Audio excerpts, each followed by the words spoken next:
Recording in progress.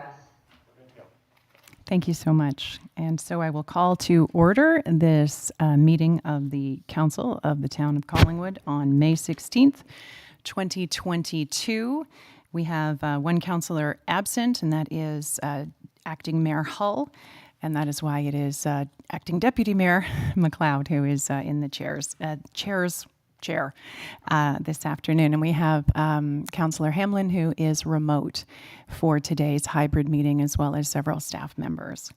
I'm calling this meeting to order, and we will move on to item number 2, which is the adoption of the agenda. And the motion is that the content of the council agenda for May 16th, 2022 be adopted as amended, with 2 amendments: inclusion of staff report and applicable bylaws relating to item 11.1, and addition of item 17.2.3, which is an update on the Awen water play tender, and that's coming from Director Culver.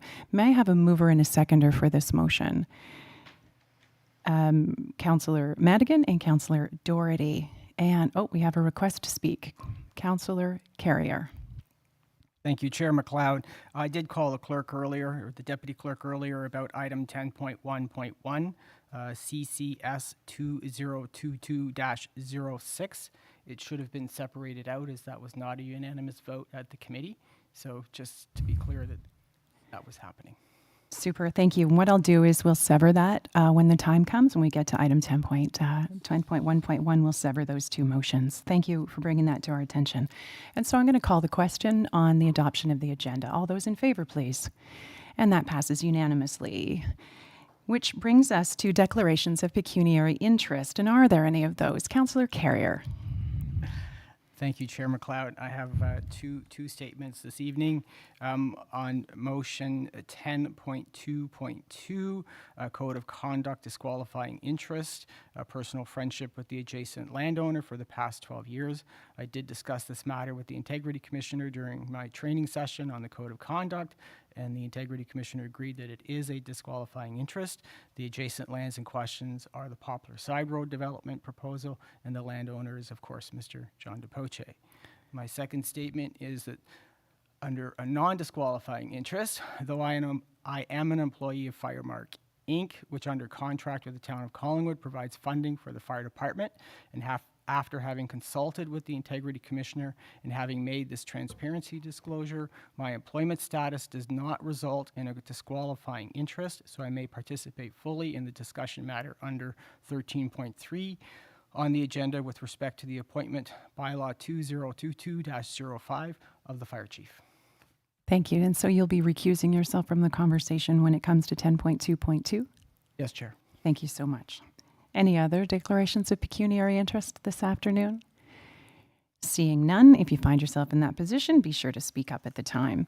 And so we move into item number 4, which is our in-camera, and the clerk has hereby concurred that the reasons for the in-camera session have been duly reviewed and considered, and the matters are authorized under the exemption provisions to conduct a closed session in accordance with the Municipal Act prior to proceeding into closed section. So I'm going to need a mover and a seconder for the following, which is, be it resolved, this council proceeds in camera in order to address a matter pertaining to litigation or potential litigation, including matters before administrative tribunals affecting the town or a local board. That's item number A. The receiving of advice that is subject to solicitor-client privilege, including communications necessary for that purpose. That is item number A. And a position, plan, procedure, criteria, or instruction to be applied to any negotiations carried on or to be carried on by or on behalf of the municipality or a local board. And that is also item A. And that's because there is only item A. The items for discussion are A, OLT update on 12 4th Street. May I have a mover and a seconder? Councillor Madigan, Councillor Jeffrey, thank you so much. And so we are going to move into camera right now. Councillors who are here in person will be moving into the Braniff room, and Councillor Hamlin will be leaving this link and joining the in-camera link. And I just saw a request to speak from, we didn't vote on that. Let's have a vote on that then, shall we? Voting to go in camera, that passes unanimously. Thank you, Clerk Dahl. Get that out of the way early. And so we will resume open session immediately after the in-camera, and then we will be beginning our regular meeting of council, hopefully at 5 o'clock. Thank you so much.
Thank you. And we are back from our in-camera session. It is 2:36 p.m. and our rise and report is that direction has been given. Oh, I guess we have to move out of camera. May I have a mover and a seconder? Councillor Jeffrey and Councillor Doherty to move out of camera and provide a rise and report in public session. And that rise and report is that direction has been given to staff and direction has been given to our legal counsel on the item that was discussed.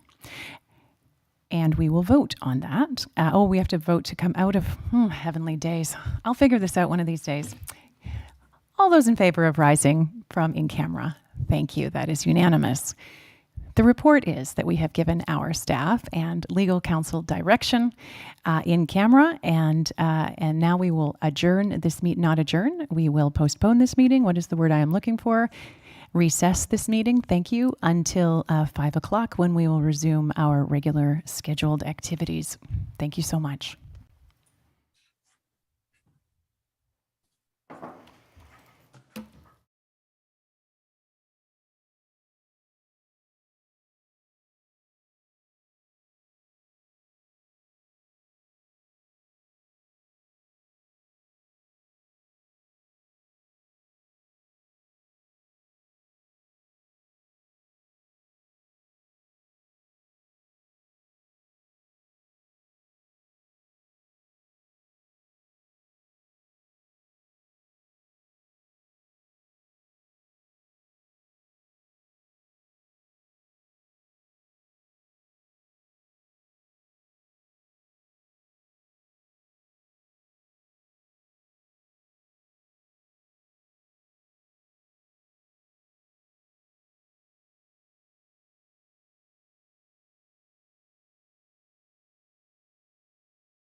that what they say in the media business?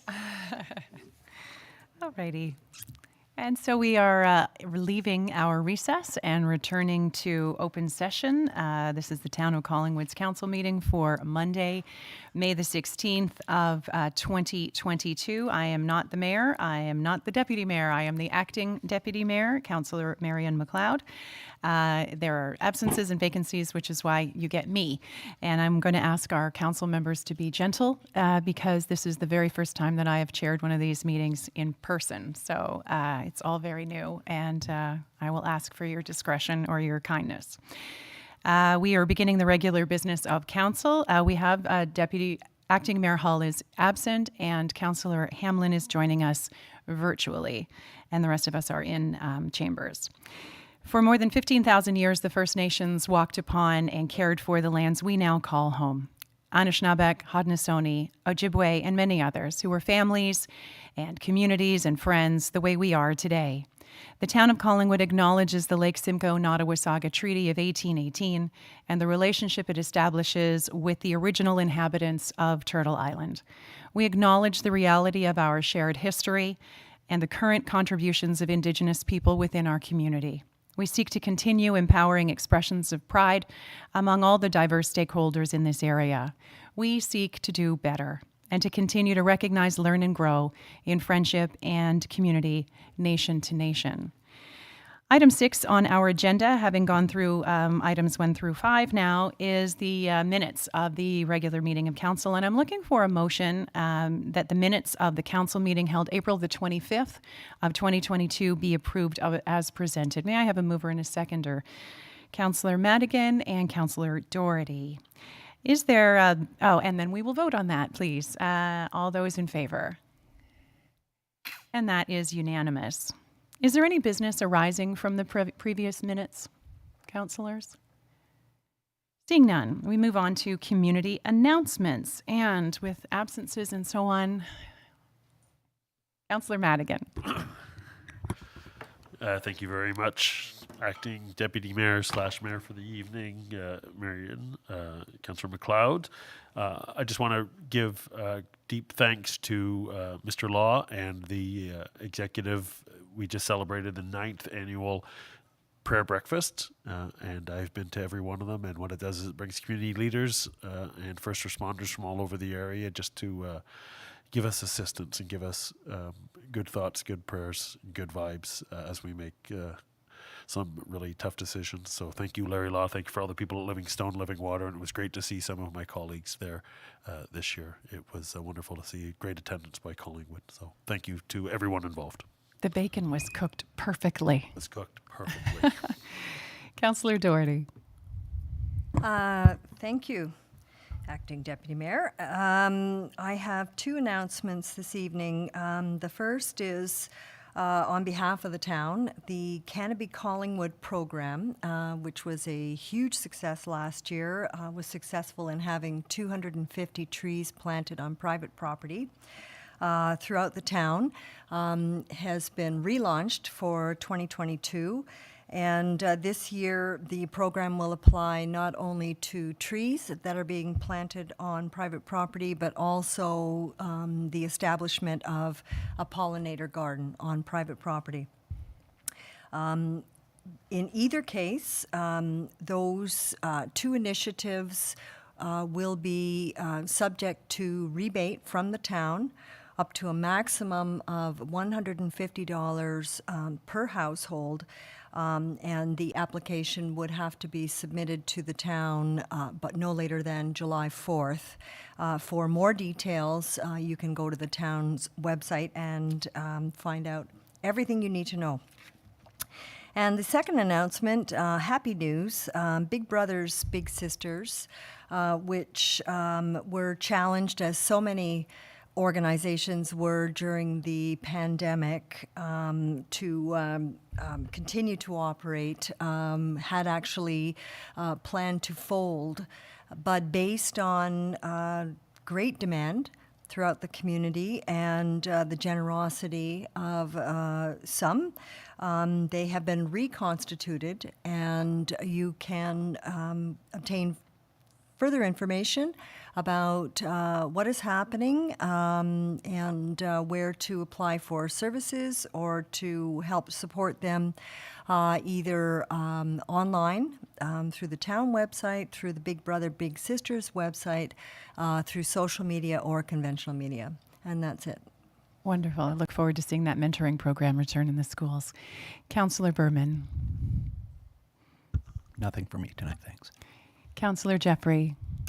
Thank you very much, Chair McLeod. Just to say that I too very much enjoyed the civic prayer breakfast and the message of being leaders of hope, and I found it a very rejuvenating session. I appreciated it very much, and also quite enjoyed the Collingwood Sports Hall of Fame inductions, which I'm sure you will have more to say about after. But my good friend, longtime friend Patty Federer was inducted for her great work with Special Olympics. So anyway, 2 great events this weekend. Thank you. Councillor Hamlin. I have nothing this evening, thank you. Councillor Carrier. Nothing for me this evening, thank you. Thank you. And so, yes, you are correct. I'm going to have a few things to say. It has been so much fun being the acting deputy mayor the last little while, particularly because the acting mayor was out of town. So I got to pick up the mantle and bring greetings to Theatre Collingwood at their event unveiling their summer season, as well as to the Skating Carnival and the Magic of Children in the Arts, and to the Sports Hall of Fame. It was a wonderful ceremony on Saturday night. And the guest speaker, of course, was Carrie Fraser, and everyone managed not to punch him, which was lovely and very important for all of us. And so I'm very grateful and honored to have the privilege not only to have gone to those events, but also to be sitting here tonight. And again, I'll ask you to be gentle with me as I chair. This brings us into item number 8, which is deputations. And we have the folks from Pride Collingwood 2022. Dr. John Miller is with us, and I'll invite you to the podium, sir. Well, hello, everyone. Nice to be here. This is my first time here, actually, so kind of excited to be here. So if you don't know me, I'm Dr. John Miller, dentist in town, been here for 20 years. I started an organization with my friend Andrew Sigwart called the Rainbow Club, and we basically represent the interests of the LGBTQ plus community with our mandate to bring members of the community together as well as members of the LGBTQ plus community with Collingwood and area. I'm here to talk about Collingwood Pride, which last year we had a virtual Pride, and if you had seen it, it was very, very successful. I mean, for having a virtual, crazy years that we had, really great organization. We had really great feedback, and it really gave us, what's the word I'm looking for? Credence, because we ended up getting a grant from TD Bank, and they don't really issue you grants unless you've had a track record of having a good event. So very proud, and they've come through again this year to be a title sponsor, so it's great. So I just wanted to come to council and basically just let you know what's happening. The importance of this is to really get it out to the community, to know that we're bringing this event to Collingwood, and I think so far it's been so well received. Everyone I speak to is really excited about it, and I think it's about time that we had a big event in Collingwood again, so I'm really excited to spearhead it. So basically, just to give you a rundown of what we have planned, basically starting on the Friday night, we're going to have the flag raising ceremony, as well as we're going to be doing a dedication ceremony. I was also fortunate enough to be on the committee that chose the artist for the sculpture that is going to be, and it's an LGBTQ-inspired sculpture that was written by the Rainbow Club. So we're very excited to have that, and you've seen the renderings, and it'll be on Tremont Square. So we're looking to have that ceremony with hopefully councillors that will be there. We're looking to have a member of the Indigenous community as well. I hope the poet laureate. So we're looking to make it a little more of a substantial event. And directly following that, we will be having a street party, which is been organized by Cassie at the back with Lowdown. You know, the fantastic events that she has. So, you know, with Cassie behind things, everything's a success. So the great thing about that is that, you know, where we've had our flag raising ceremonies before, you know, it's at 4 o'clock on a Friday. You know, the attendance has been okay. But because the street party is starting basically, you know, at that time, we expect that there's going to be a lot of people around. And so we also have Shelley Skinner from Uplift Black, who is going to be sending out some words as well. And the Unity Collective, we're also hoping to have. So really representation from all of our minorities in town, which I think is really important. So the actual Friday night, the street party, we're going to be closing down Simcoe Street, a part of it, not the entire part of it.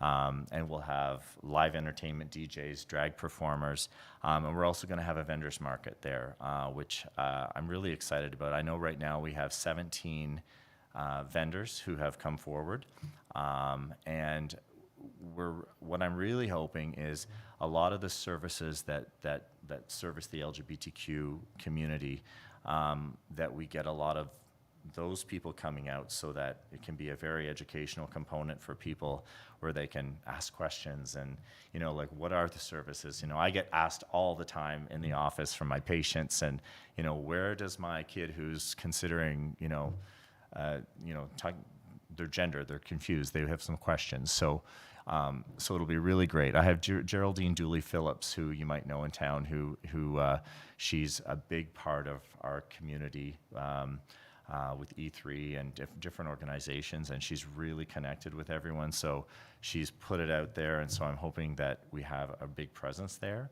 on Friday night. Friday night as well as Saturday, and it'll bring me to the parade I'll talk about in a little bit. We're really, you know, hoping to have a lot of that same representation in the parade. So just back to the Friday night, we've got face painting, balloon artists, and so it's just going to be a really colorful night. And then it's followed by a side launch, is having an after party, which is great. So another local great business. So Saturday, we're starting off the morning. VO2 Sports is going to do a Pride run, encouraging everyone to wear their colorful regalia, running down whatever the route is. The route is to be determined. I don't want to say a route because I'd be wrong and then I'd get in trouble. And we also have Primitive Patterns, young guys that they've been known to do their workouts down at Sunset Point. So they're looking to do something as well.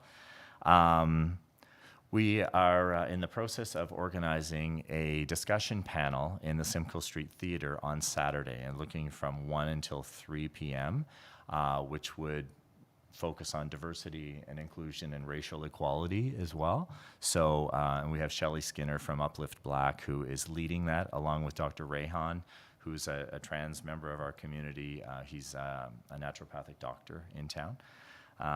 So that's really great, and I'm going to thank Rick Lex for donating the theater to us for that day. That's very generous. So also on that day, we're having basically activation of Hurontario Street. So this is a question I'll have for council for the town of Collingwood, is about like making that happen. I know that having buskers isn't as simple as just putting buskers on the street, that there's a bit more organization, and I think there's a buskers license that we have to.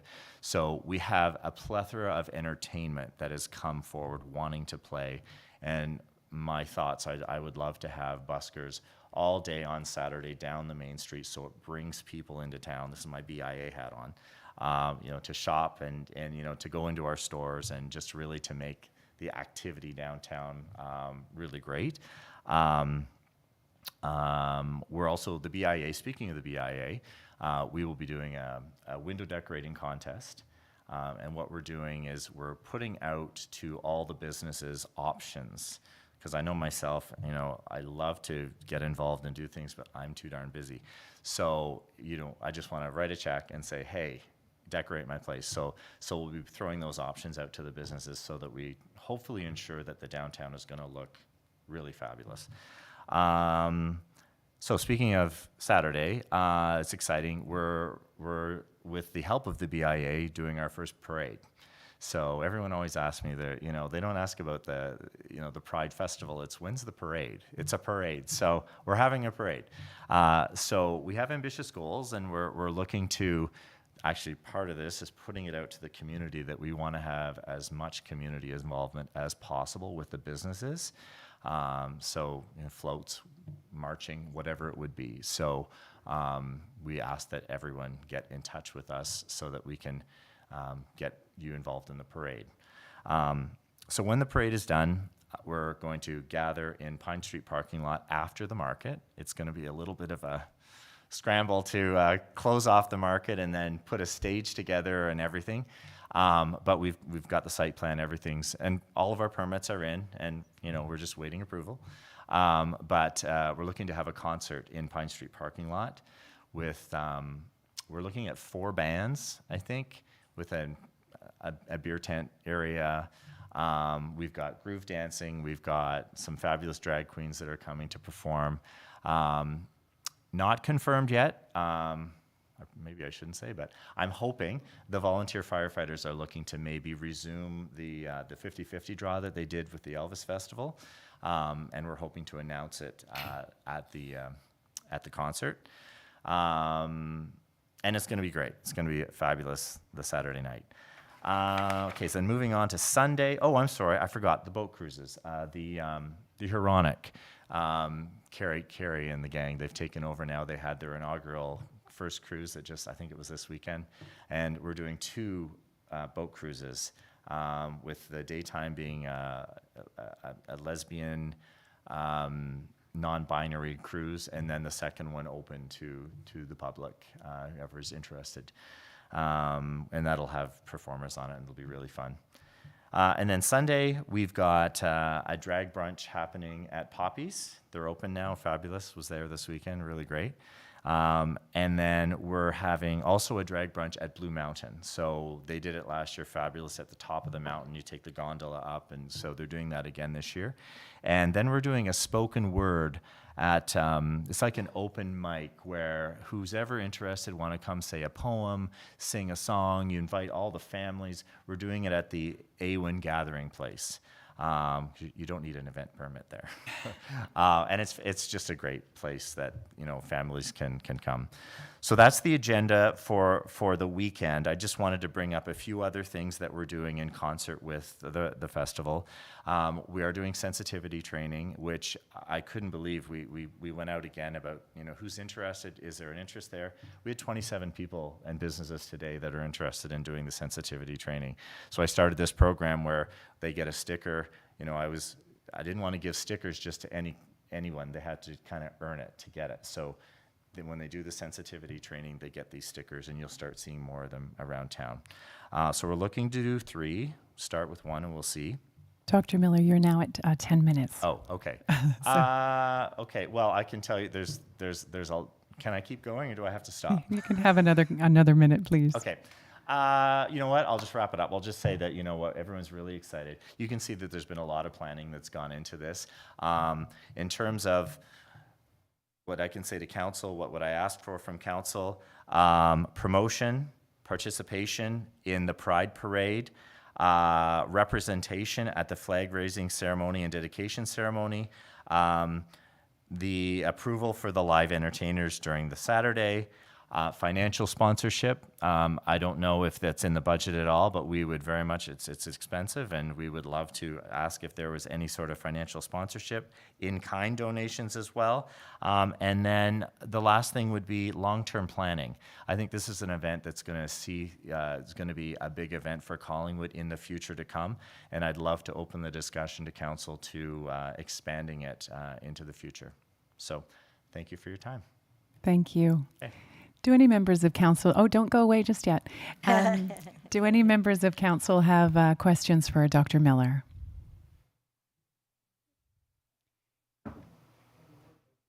Thank you. I actually, thank you. Sorry. Councillor Madigan.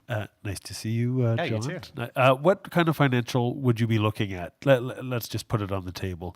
Are you looking at $1,000? Are you looking at more in kind rather than, are you looking, what Well, are you you looking know- for us to help burden the costs? I'm going to bring this up. I mean, last year you did write a check for 5,000, but it was written out to the wrong name, and we came back to have it reissued, and it never was reissued. So if I said $5,000 from last year's sponsorship, then I'd be very happy. Thank you. Yeah. Thank you. Thank you. And I think any other questions from members of council? Wonderful. And so what you're looking for from us on council, again, as Councillor Madigan said, but also you're looking for, and I think I speak for everyone on council, but I'm not sure, the straight, cis, white people to participate in the parade, yes? Absolutely.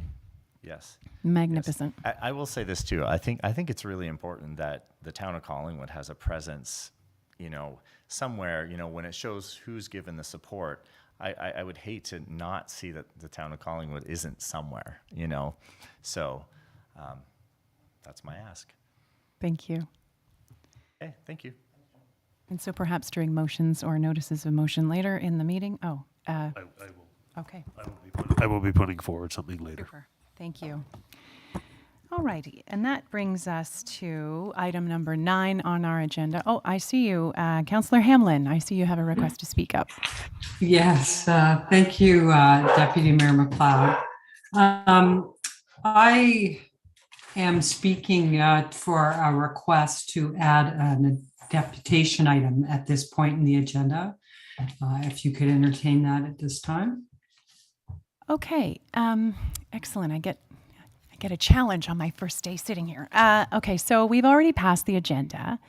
So we can accommodate that by reconsidering the agenda motion, which passed at 2:00 this afternoon, or just after 2:00 this afternoon. Did you mean to bring it this afternoon and forgot? Because I've seen an email No. that. Well, yeah.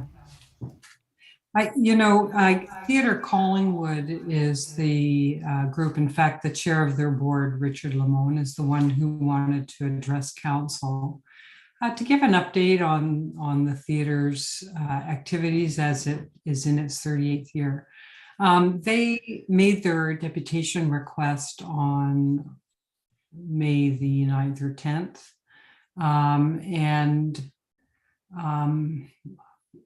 Today, when I was trying to sort out with them if they would like me to have this added, they were unable to get back to me until 4:30 because of an important meeting that they were involved in. But Mr. Lamone is ready and was so hoping he could address council tonight. He wanted to have the You know what, chance we'll to see what address he has all to of say. council. Thank you, Councillor Hamlin. And so what we'll do is we'll entertain your motion to reconsider the adoption of the agenda, which was item 2.1. So if you could put that motion on the table, I can put it to the floor. Because it's a reconsideration, we're going to need 2/3 support from the floor. And I'm just going to look to the deputy clerk. And so, Ms. Dahl, that's going to be with a council of 7. That's going to be 5 that will need to agree. I did the math earlier. I'm pretty sure it's 5. I just wanted to confirm that with you. I believe so. Okay, great.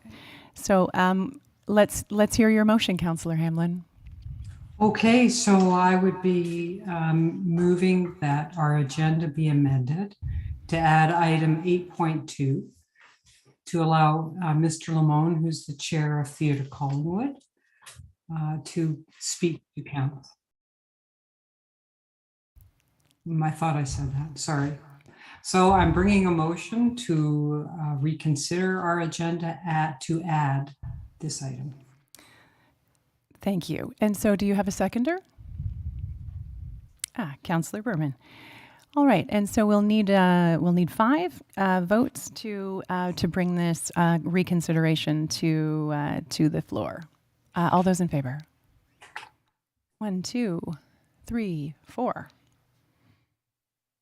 All right, then that fails. And so what will happen is that what the clerk has told the group is that they can come on June the 2nd or June the 6th to the Corporate and Community Services meeting, which is the mandate for cultural matters.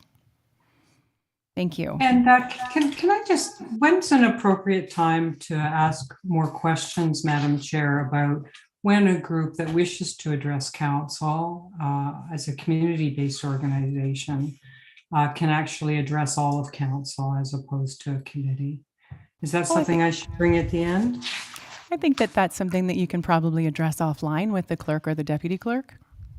Well, what I'm finding is quite a bit of frustration, if I can say, about who's allowed to address all of council as a community organization and who's not. And I think I would like to, I'll raise this under other business and ask staff to address it at that time. Thank you. Excellent. That'll probably be around 10 o'clock. I expect we have a busy meeting tonight. I'll still All be right. here. I'm sure you will. And so we come to reports of other committees and boards, which is item number 9.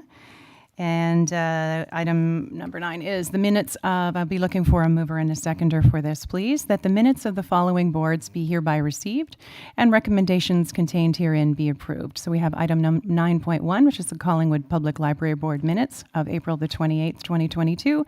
And item number 9.2, the Police Services Board minutes, March 14th of 2022. Who is my mover and my seconder? Councillor Jeffrey and Councillor Doherty. Do we have anything we want pulled for discussion from those reports? Seeing nothing, I'll call the vote. All those in favor of receiving those reports, and that passes unanimously. We move on to item number 10, which is the Standing Committee report from Corporate and Community Services from May the 2nd of 2022. And item number 10.1 actually contains 2 items. However, there was some confusion about how the vote went regarding CCS 2022-06, which was the Collingwood Climate Action Team funding request. And so we're going to deal with the disconnect from work policy first, because that passed unanimously, and the previous one did not pass unanimously. So what I'm looking for at this point is a mover and a seconder that Council receive the Corporate and Community Services Standing Committee report from its meeting held May the 2nd, 2022, and hereby approve the recommendations contained within the report as presented, and that is CCS 2022-07, the disconnect from work policy. And the recommendation from the committee is to adopt the HR policy E-15, disconnect from work. And I'm going to look to the chair of the CNCS committee to move that. And I'm looking for a seconder from that committee. Councillor Carrier, any discussion on this item, disconnect from work? It passed unanimously at CNCS. Excellent. Then I will call the vote, please. All those in favor? And that passes unanimously. Now we move on to CCS 2020-06, and the motion is that the recommendation from the committee is that Council approve a $20,000 contribution in 2022 to the Collingwood Climate Action Team to support community education and engagement in climate action. This was not a unanimous vote. Is there anyone who wishes to make comments regarding this recommendation from the CNCS committee? Councillor Carrier and Councillor Doherty. Anyone else who wants to speak on this issue? Councillor Hamlin. Carrier, Councillor Carrier, I saw you first. Thank you, Chair McLeod. I just wanted to clarify, because I've been, like probably all of you, receiving a number of emails on this. I voted no at the committee because of the process that this occurred outside of the budget process. When Council does its spending bylaw, the budget, we consider all kinds of different priorities for the community. Council voted to approve the hiring of somebody, a special climate person to head these initiatives. And so that was a significant investment. This discussion, I think, outside of that process is inappropriate, and that is my view. I'm not commenting on the quality of their work. And I've had some friends email me on my private email. It's kind of funny. But anyways, I'm not commenting on the quality of the work or the value of the strong value that they're bringing to this discussion. I just think for me, there are other issues in the community that are equally important. Affordable housing, for one, is an immediate crisis. Climate crisis, well, immediate is something that can be talked about in the next cycle of the budget as opposed to this current funding. So I'm still a no on this, but I do respect the work that they're doing. Thank you. Councillor Doherty. Thank you, Chair. And I would speak very much in support of this staff report and recommendation for a one-time contribution of $20,000 to the Collingwood Climate Action Team. Our climate change specialist has been very clear that as a one-person department, she has a large mandate to fill as we move closer to a climate change mitigation strategy.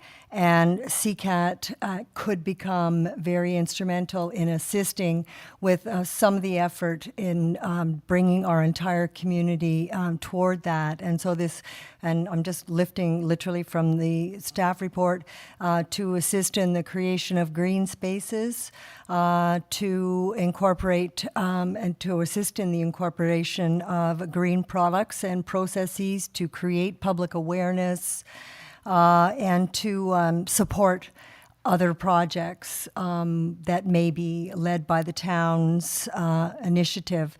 The funding would come from the existing Greener Collingwood Fund.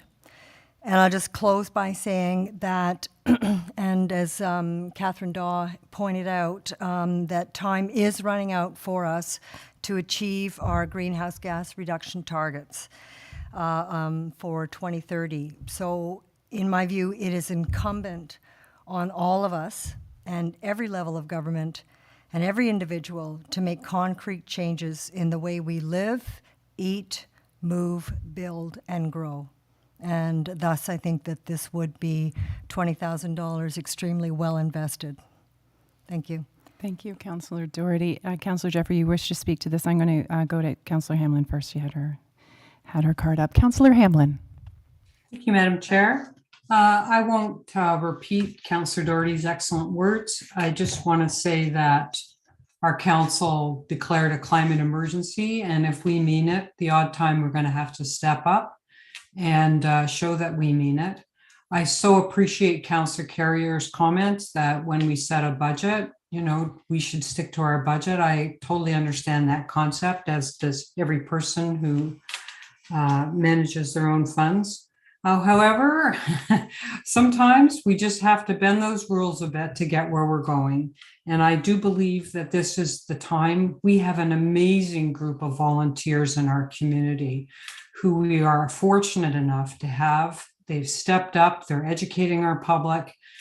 They're doing a lot of work that, our staff, we don't have the resources as a town to do.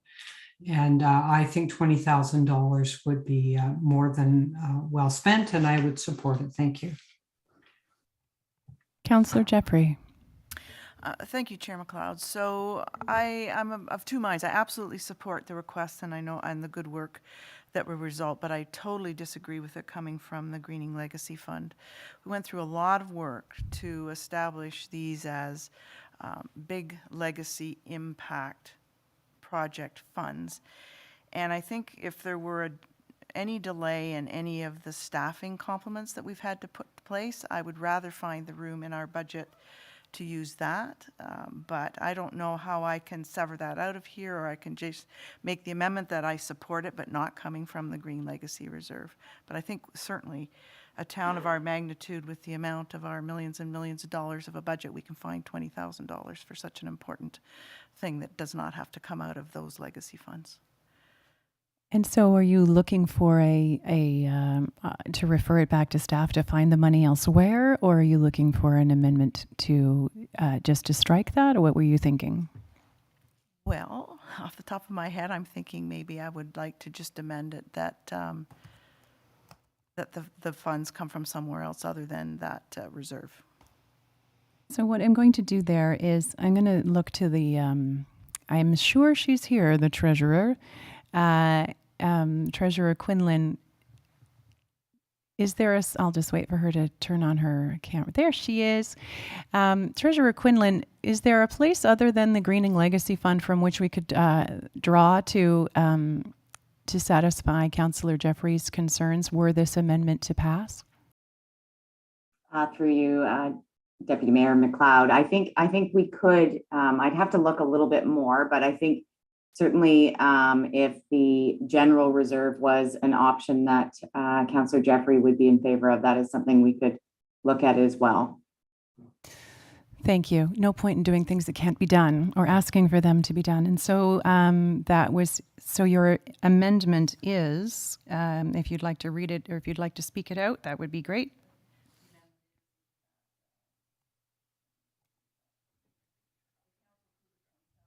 Oh, your microphone is off, Councillor Jeffrey. On and off businesses. I know.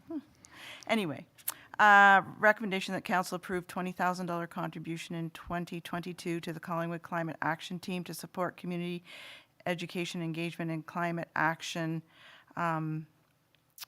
to be allocated from anywhere but the Green Legacy Reserve. So while preserving the funds, perhaps, is what you want to go there. Do you have a seconder for that motion, do you suppose? No idea. You have do. one. There is Councillor Berman. Any discussion on this? Councillor Doherty. Thank you.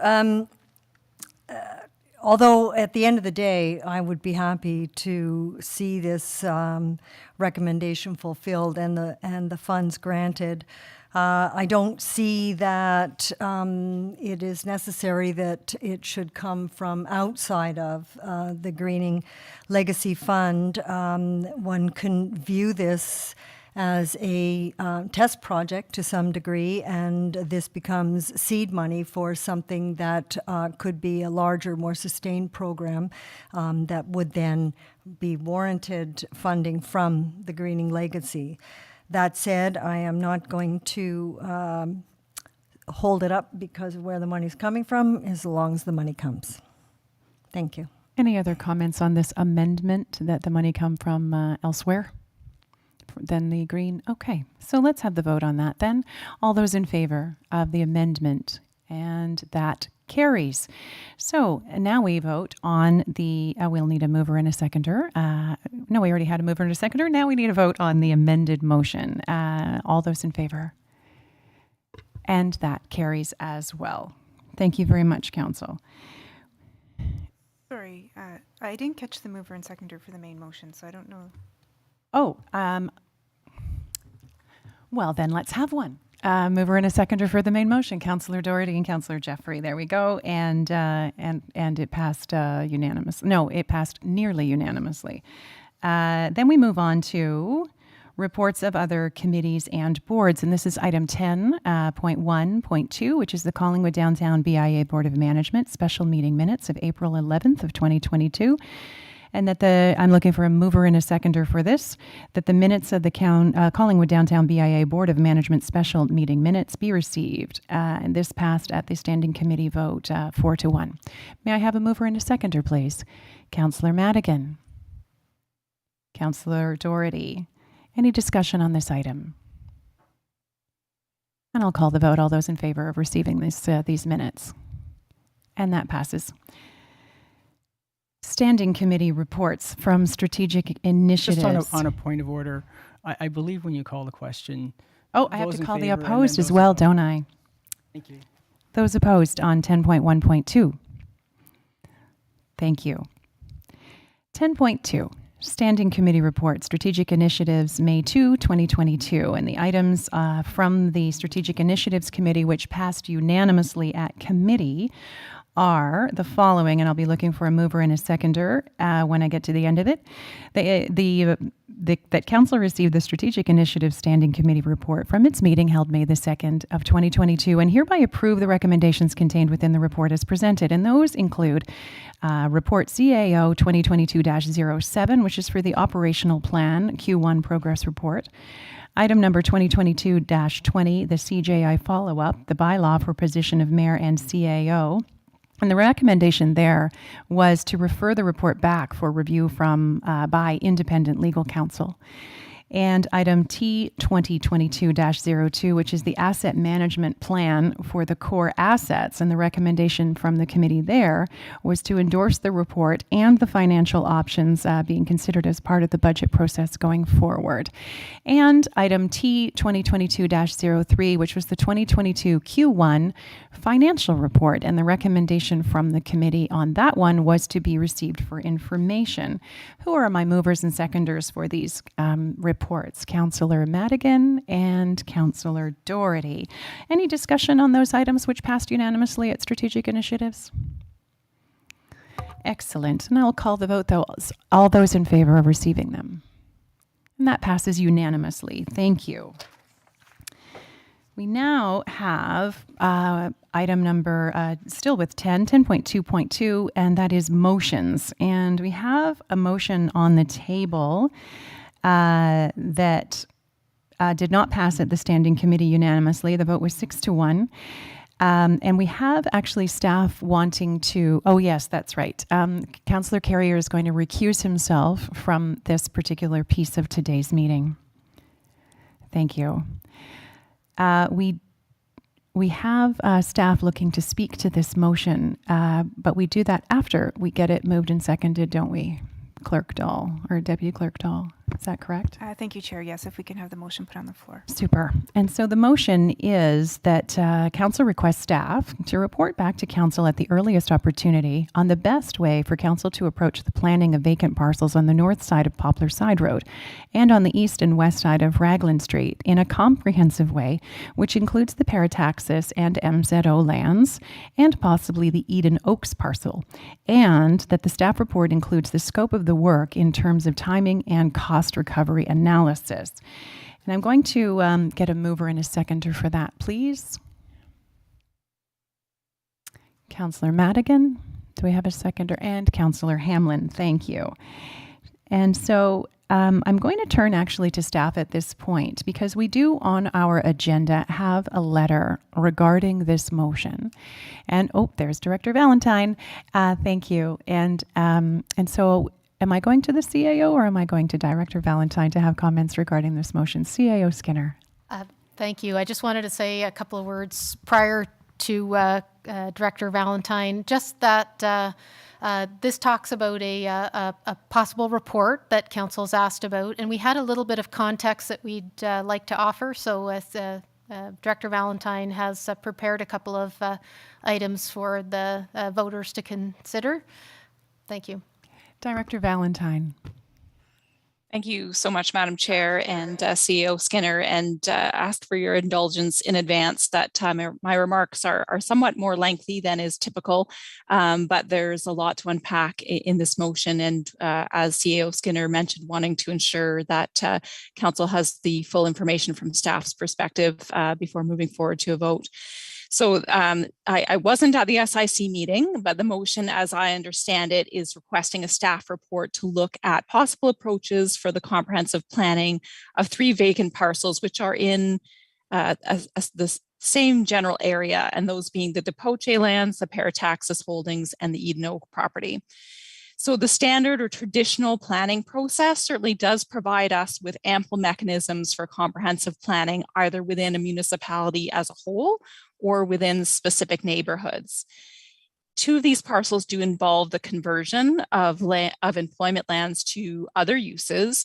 And when that type of proposal comes forward, one of the first steps through the comprehensive planning process is to look at that type of proposal through the municipal comprehensive review at the county level, and that would be followed by an official plan amendment at the local level, and then more detailed planning afterward. And what we mean by more detailed planning is plans of subdivision, site plans, potentially block plans or secondary plans. And these more detailed mechanisms look at the proposal and determine the appropriateness of design, connectivity, and compatibility within that larger urban fabric.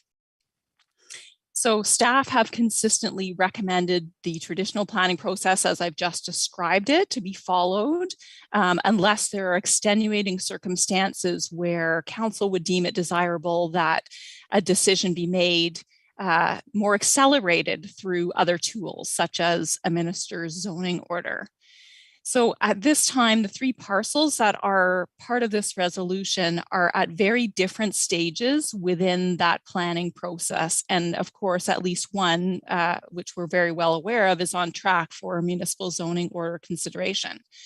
So adding to that challenge, being that they're all at different stages in the process, how do we now bring them back together comprehensively?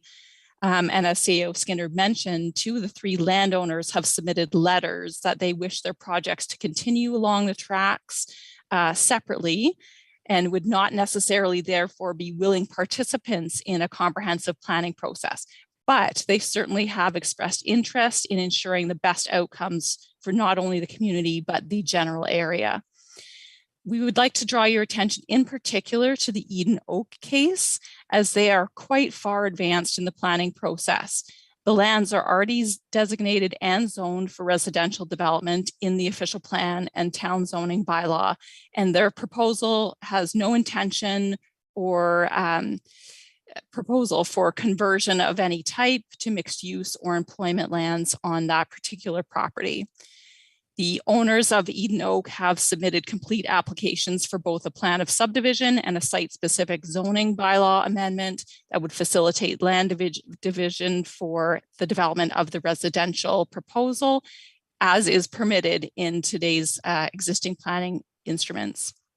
So those applications are currently being reviewed by agencies, our third-party peer reviewers, as well as our internal staff, and are tracking towards a public meeting in the very near future. And just a reminder to council that we are now under the Planning Act timeframe of 120 days to make a decision on those applications, and failure to make a decision within that timeframe could potentially lead to an appeal of non-decision to the Ontario Land Tribunal. So there is not really a planning tool that we have at our disposal to halt those applications or to look at those lands in a different way for a mixed use village or some other proposal other than an interim control bylaw, which is not available to the town at this time under the Planning Act as a tool. And further, just one quick additional comment regarding Eden Oak. Although those lands are within the vicinity of the DEPUTATION and Parataxis lands, they will not actually have road connections through to Raglan Street nor southward to the Parataxis property. And that's due to a large swath of environmentally protected lands to the south and east. So the development on the Eden Oak parcel will actually be oriented to the north and west.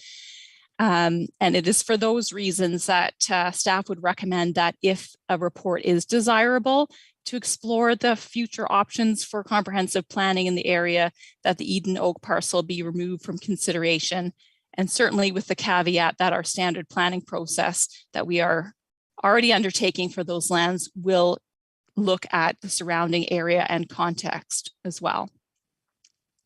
So if that is the desire of council, we would suggest that the report then focus primarily on the Parataxis proposal and the options for the next steps in that regard, as well as future opportunities for comprehensive planning in consideration of the DEPUTATION parcel. We did undertake an initial review of the options that are possible for the Parataxis lands, and it is very likely that staff will be recommending the standard planning process or a process similar to what was undertaken for the Poplar Health and Wellness Village. And you'll recall that is a consultant review of the proposal and a potential delay of other priority projects. So that's just a preview of our discussions around the report, which we believe could be delivered should council vote in favor of this recommendation as early as the June Development and Operations Committee, with the caveat that it's depending on the amount of staff resources that will be needed to address the short-term exemption program through the ICBL. So dependent on how many applications we get through that program. Thank you, Madam Chair, for the opportunity to speak to this matter, and happy to answer any questions if needed. Thank you. Are there any questions from members of council on this topic? Councillor Doherty, any others who have something they want to ask? Okay, so far just Councillor Doherty.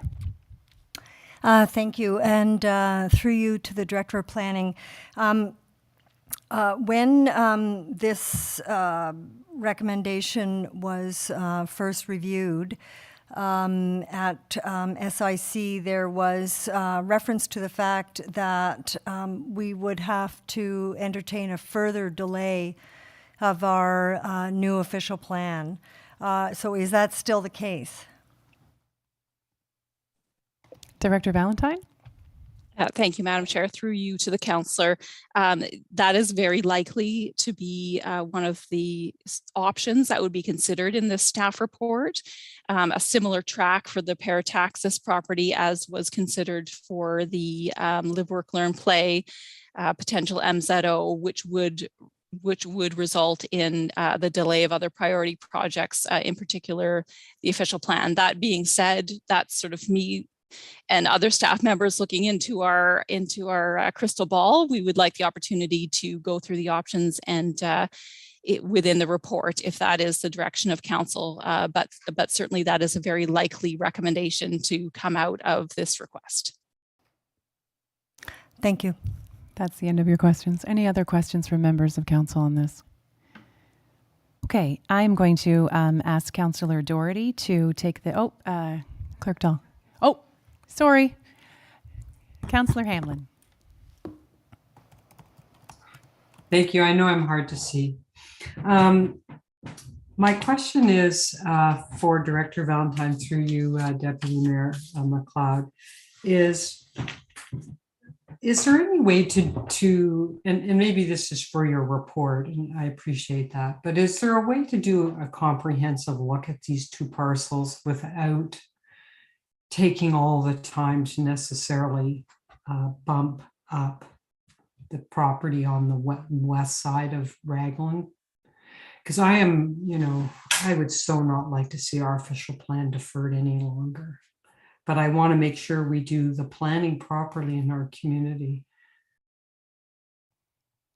Director Valentine? Thank you, Madam Chair, and through you to the councillor. That will be a very difficult proposition, particularly, as I mentioned, because we do already have sort of an MZO track for the DEPUTATION lands, which is privately initiated and running its course in accordance with the council direction on that matter. To now pull in other privately owned lands, the municipality would not necessarily be able to do that. That being said, there may be ways through future planning applications such as or not applications exactly, but future planning processes such as a block plan to consider the wider context of the parataxis land. So we could explore that in the report, but ultimately the parataxis group, as I understand it, is requesting similar support from the town to move through an MZO process. And certainly that type of process would be a similar delay to the official plan, should that be the will of council. Thank you. Councillor Hamlin, does that assist? Anything further? Okay. Councillor Jeffrey. Thank you, Chair McLeod. So not really a question, but a comment. When we had the original discussion, I was kind of the frame of mind that it really made sense for us as a town to look at it all together. But what I heard from Director Valentine is saying the proponents don't want to look at it together. So, you can't put a square peg into a round hole. So I think my thinking at this point is that should just run our processes as they are going, as they've been requested, and not try to put this all together. It's seeming a little more burdensome and complicated. So just, I don't think I'll support this anymore. I did support it the first time, but not this time. Thank you. Any other comments from members of council? And I actually have a question for Director Valentine. And so, if this motion were to be defeated, what impact would that have on the work that is taking place currently? I know you're beavering away behind the scenes on trying to get everything done so that we don't delay over much the official plan, but also be able to answer the request, either in the affirmative or in the negative, for the Depoche lands. If this were to be defeated, what impact does that have on the timing of the MZO discussion and on the official plan? Thank you, Madam Chair, for that question. Certainly, this is an additional report for staff to undertake and an additional matter to address. So if this were to be defeated, then our efforts would remain focused on the Health and Wellness Village MZO as well as the official plan. However, that being said, I would certainly appreciate either CAO Skinner or Manager Ayers, who were in attendance at the meeting, that there may be an outstanding request from the parataxis group in terms of the town providing support for an MZO for that particular property, which potentially that question would remain unaddressed. But otherwise, we could continue to focus our efforts where council has so far directed them. Thank you. And so a process question that I'll turn to Deputy Clerk Dahl. And so if we as a council were looking to remove the Eden Oak property from this motion, but to continue some sort of staff exploration regarding the parataxis motion or parataxis property in conjunction, or certainly in parallel then with the Depoche lands, would it be in our interest to pass this motion or to pass a new motion or amend this motion? Thank you, Chair McLeod. I think if Council's desire is to not see Eden Oak parcel in this, then an amendment be brought forward to remove that from the motion. Okay, thank you. I do not see that amendment coming forward, however, so I will ask Councillor Doherty to take the chair for a moment. And I will do that.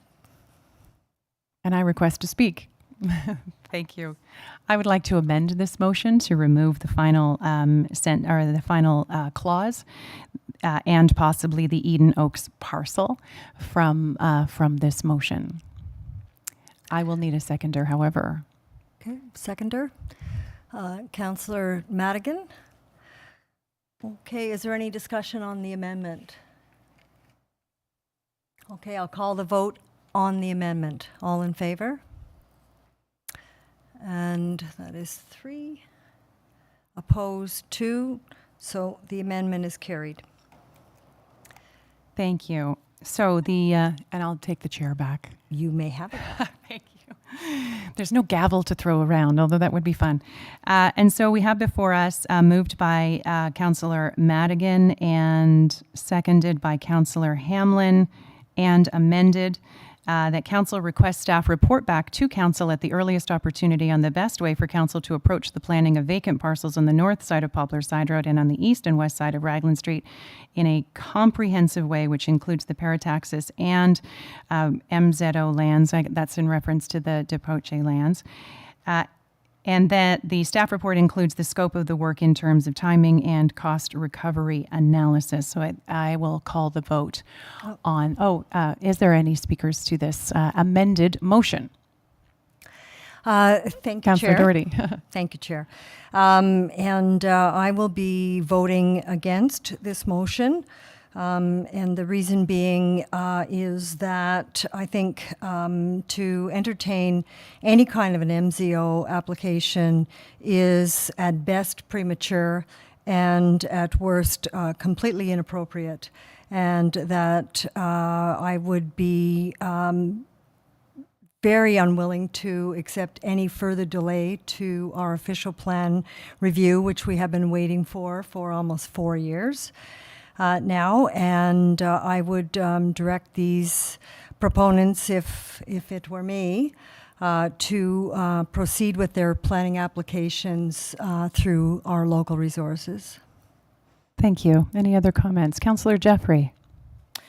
Thank you, Chair McLeod. So I would just like to be sure that a vote in favor of this is expanding our MZO request to include the additional parataxis request. A vote against, we would simply go back to the privately driven MZO and wait for parataxis to do their thing and then address it then. And I just want to make sure that I understand that. Thank you. I'll get some clarification on that either from the CAO or from the Director of Planning. The CAO is looking at the screen, so I'm going to say it's Director Valentine. Thank you, Madam Chair. There is no mechanism for the municipality to expand a privately driven MZO to include additional private lands unless it is the will of those private landowners involved. So that would be a very difficult proposition to achieve from a municipally driven perspective. Certainly staff can provide a response to the request of the parataxis group, but it would be two parallel privately driven MZOs that would go forward rather than one singular municipally driven MZO. Does that assist you, Councillor Jeffrey? It does. Thank you. Thank so you. much. And I see your card, Councillor CAO Skinner. Thank you. And I just wanted to make it clear that if carried, what you would receive is a report on options if you wanted to invest the staff time in preparing that report, as opposed to a decision on which option you might like going forward. But if it was defeated, then we would continue through the current approach that you've set out and instructed us to take for the more mature MZO on the DEPUTATION lands, and the other one would go through the normal processes as they are set out for planning matters. Thank you. Thank you. Any clarification required on that by anybody? Excellent. So then I will call the question on the motion as amended. Those in favor? I'm sorry. Councillor Hamlin, you're the little tiny box in the bottom of my screen. I'm sorry. That's why I wave my yellow card. You always see it. Just briefly, I wanted to say that I was very much in favor of this motion, when it came forward, and I think it was my motion. But I listened carefully to Director Valentine this evening, and I think I'm no longer in support of this motion. To me, it's so important we get our draft official plan out to our community and to not only our residential community, but our community of developers and builders. And to me, that's becoming the top priority.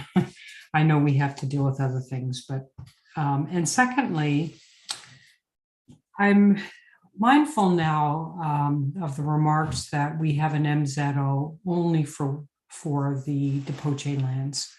And if we can't, of our own volition, obviously, bring them together under an MZO process, I'm sort of at a loss for what we can usefully do. I would say that if the parataxis lands had an MZO pending, maybe then we could sort of force discussions. But given all this information I have heard tonight, I will no longer be supporting this. Thank you. Any other comments? Then I will call the question on the motion as amended. All those in favor? And those opposed? And that is defeated. Thank you.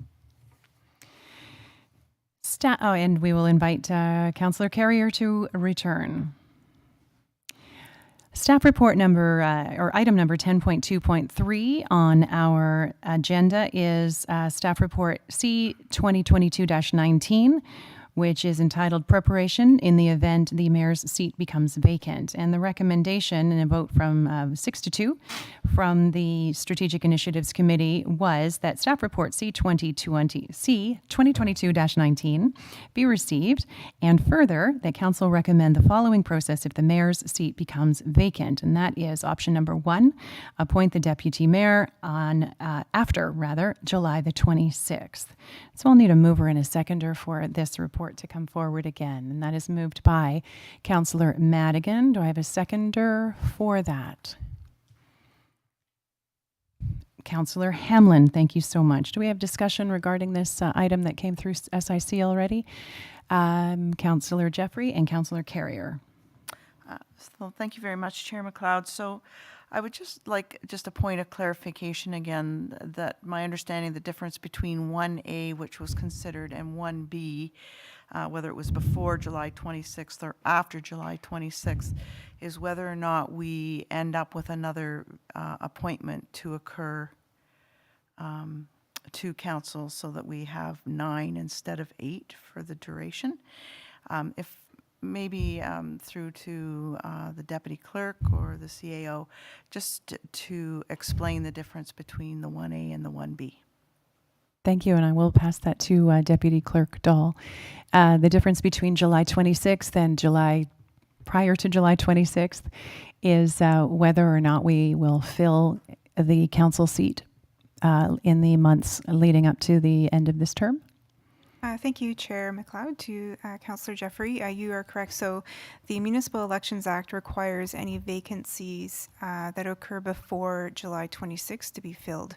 So if the appointment of the deputy clerk was done after that date, then we would not be required to fill that spot, and you would sit as a council of 8 until the election on October 24th. Thank you. Councillor Carrier.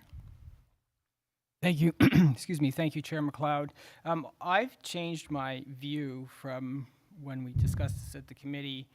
I'm not in support of 1B. I am now in support of actually 2B, or not to be. And it's a question for me that when we're looking at the election campaign of equity, and I've asked for clarification from some of you who seem to be wanting to run for a position of mayor, whether or not you will be running for mayor.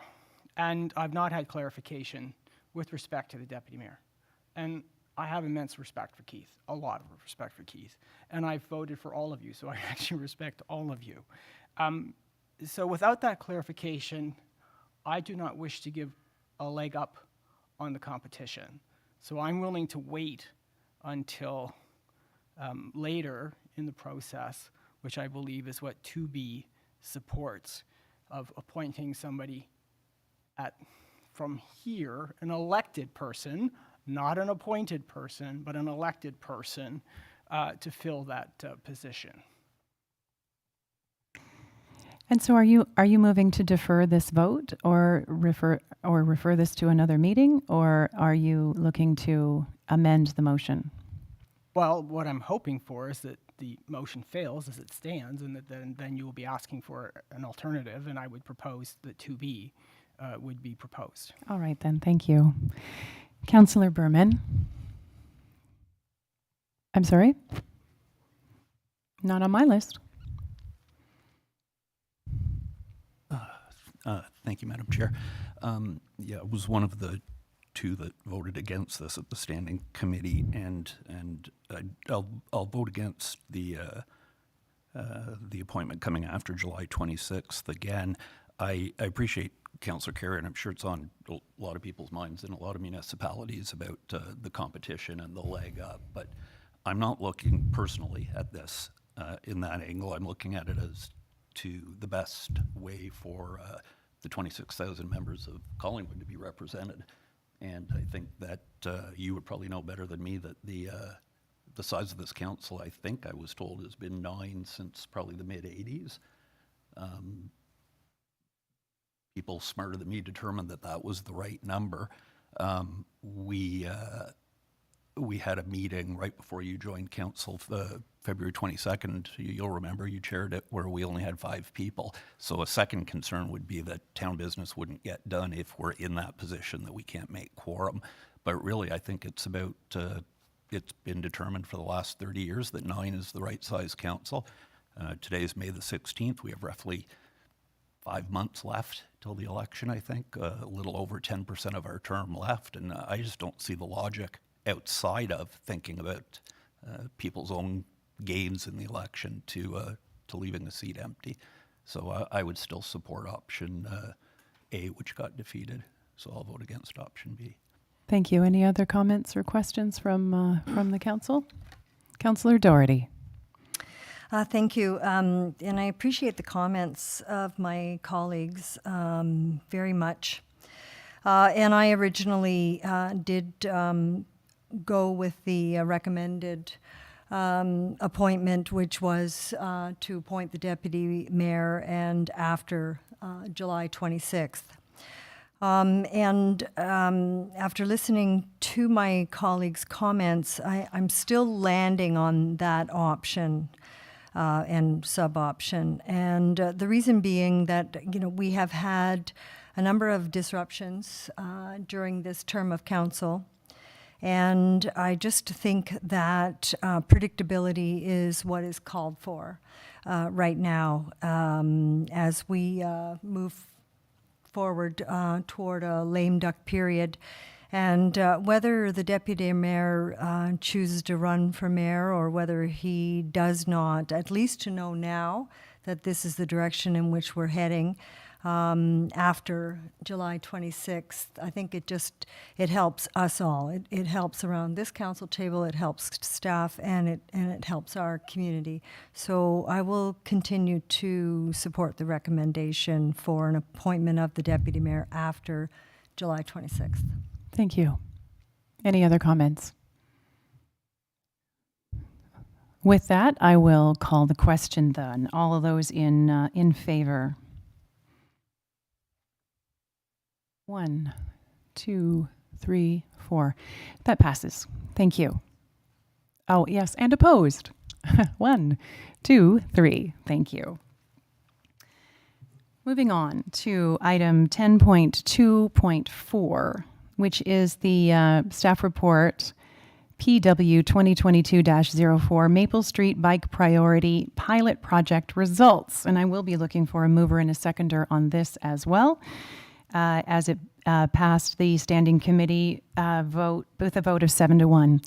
And it is that council receive staff report PW 2022-04 Maple Street Bike Priority Pilot Project results for information purposes, and that staff proceed with option 1, mixed traffic operation with cyclists for the implementation of the Maple Street Bike Priority Project, and that council direct staff to continue to work with the Trails and Active Transportation Committee to select a transformative active transportation project to be advanced in the 2023 budget, utilizing the cycling plan, active transportation framework, PRC master plan, and other long-term vision town plans as the guiding documents for project selection, and that the project be approved by council prior to implementation, and that staff proceed to apply for funding opportunities that would support the project and report back to council if any additional municipal funds are required. And so I need a mover, please. On a point of order, that motion was severed at the committee, and it was dealt with in two parts. You said that the motion carried 7-1. When it was severed, the first motion carried 5-3, and You the are second correct. motion carried 7-1. Thank you. I'm assuming we deal with it still in two parts.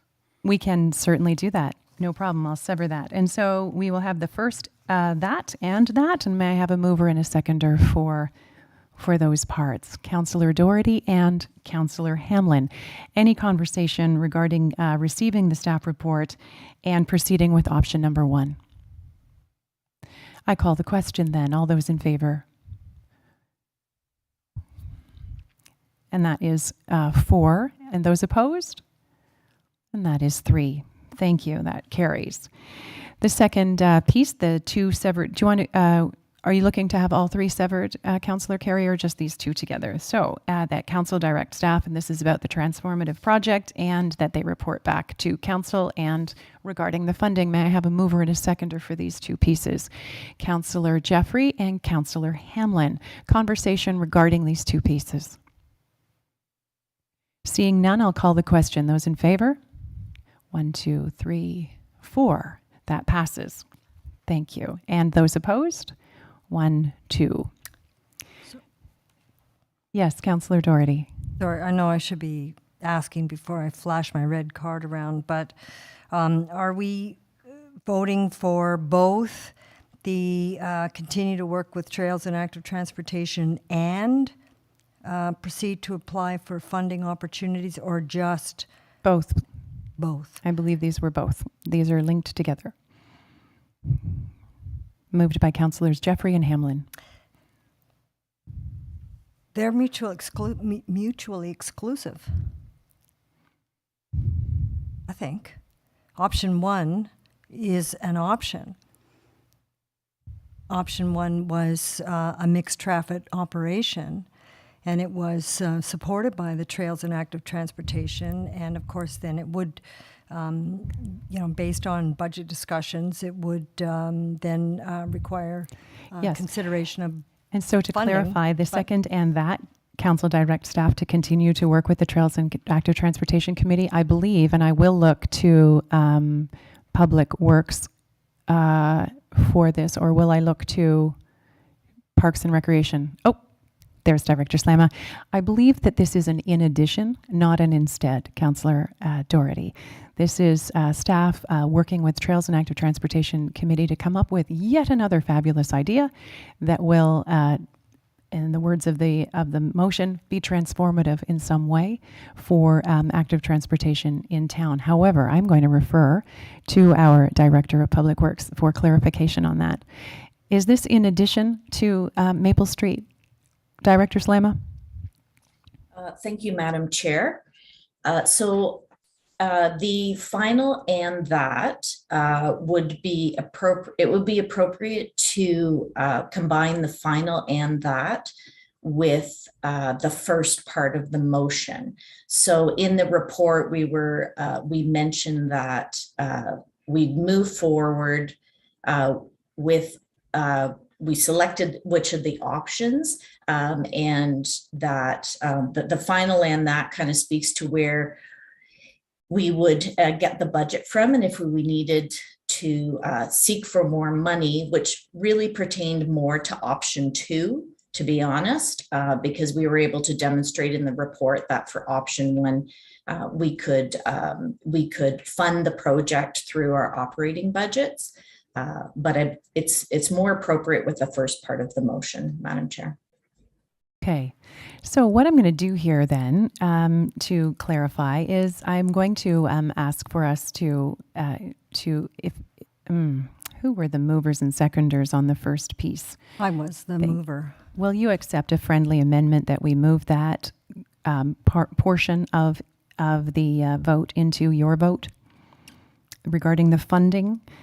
So we have two. The first and that is regarding an additional project, and the second and that is regarding funding opportunities for the first project, which is Maple Street. Yes. If I may submit an alternative interpretation, looking for funding opportunities would go with either. Correct, Either but we've way, already passed so- item 1. We've already passed option 1. That's right. So if it were me, I'd go vote on option 1, vote on option 2, and then vote on the and that staff proceed to apply for funding opportunities. Sure, let's do that. I'm thinking. All right, so I'm looking for a mover and a seconder on the second portion of this motion, which is, and that council direct staff to continue to work with the Trails and Active Transportation Committee to select a transformative active transportation project to be advanced in the 2023 budget, utilizing the cycling plan, active transportation framework, PRC master plan, and other long-term vision town plans as the guiding documents for project selection, and that project be approved by council prior to any implementation. And that is moved by Councillor Jeffrey and seconded by Councillor Hamlin. And I will call the question. All those in favor? And that passes. And those opposed? Okay. We move on to the final and that, which is that staff proceed to apply for funding opportunities that would support the project. And I'm putting this in, although it's not the official wording, the project mentioned as option 1, mixed traffic operation with cyclists on Maple Street, and report back to council if any additional municipal funds are required. I need a mover and a seconder for that. Councillor Madigan and Councillor Doherty. And I will call the question. All those in favor? And that passes unanimously. Thank you. Thank you so much. All right. This brings us to item number 11, which I believe is the reason we have people in our audience today. Thank you so much for your patience for the last hour and 20 minutes. Item number 11.1, which is a staff report, CAO 2022-08, Servicing Capacity Update and Proposed Short-Term Exemption Program, continuation of Interim Control Bylaw 2021-024. Now, this is a report that came from the Development and Operations Services Standing Committee on May the 9th. There is a great deal of, and further that's included. But before I think we put this on the table, I think I'm going to turn to CIO Skinner to give us a bit of an explanation, because there are amendments to what was discussed on May the 9th at the Development and Operations Committee, I believe. And so if you could maybe illuminate what is in those amendments so that we can all have a very clear understanding of what is before us tonight. Thank you, Chair. I will do my best with some staff support. So I am immensely pleased that we found a path through the water treatment pieces that should provide for a stable water allocation for the coming years up to our plant expansion. So you would have seen in a recent report, I think this report actually, when it went to committee, that we have about 430 SDUs which we believe we can provide each year, pending the successful completion of some interim work that I'm reasonably confident about, that would keep the level of construction generally in line with our current experiences within the community. I'm super thankful as well to the developers and landowners who've been very patient. They've watched for the town's calls for input. They've provided input on our policy. They've applied for items during the appropriate application windows, and we're thankful for that. It's very difficult to decide where a limited water supply must go to provide a complete community in Collingwood and to serve as many people as possible. The SCAP, or what we're calling the SCAP, the Services Capacity Allocation Policy, sets that out. There's been some significant consultation with the community, and I think we can, I'm confident that what Council has approved reflects our community's values.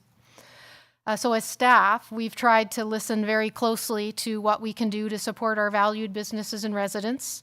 And we have proposed a process that we believe gives everyone access to apply for water or get water through development approvals, which is set out in this report.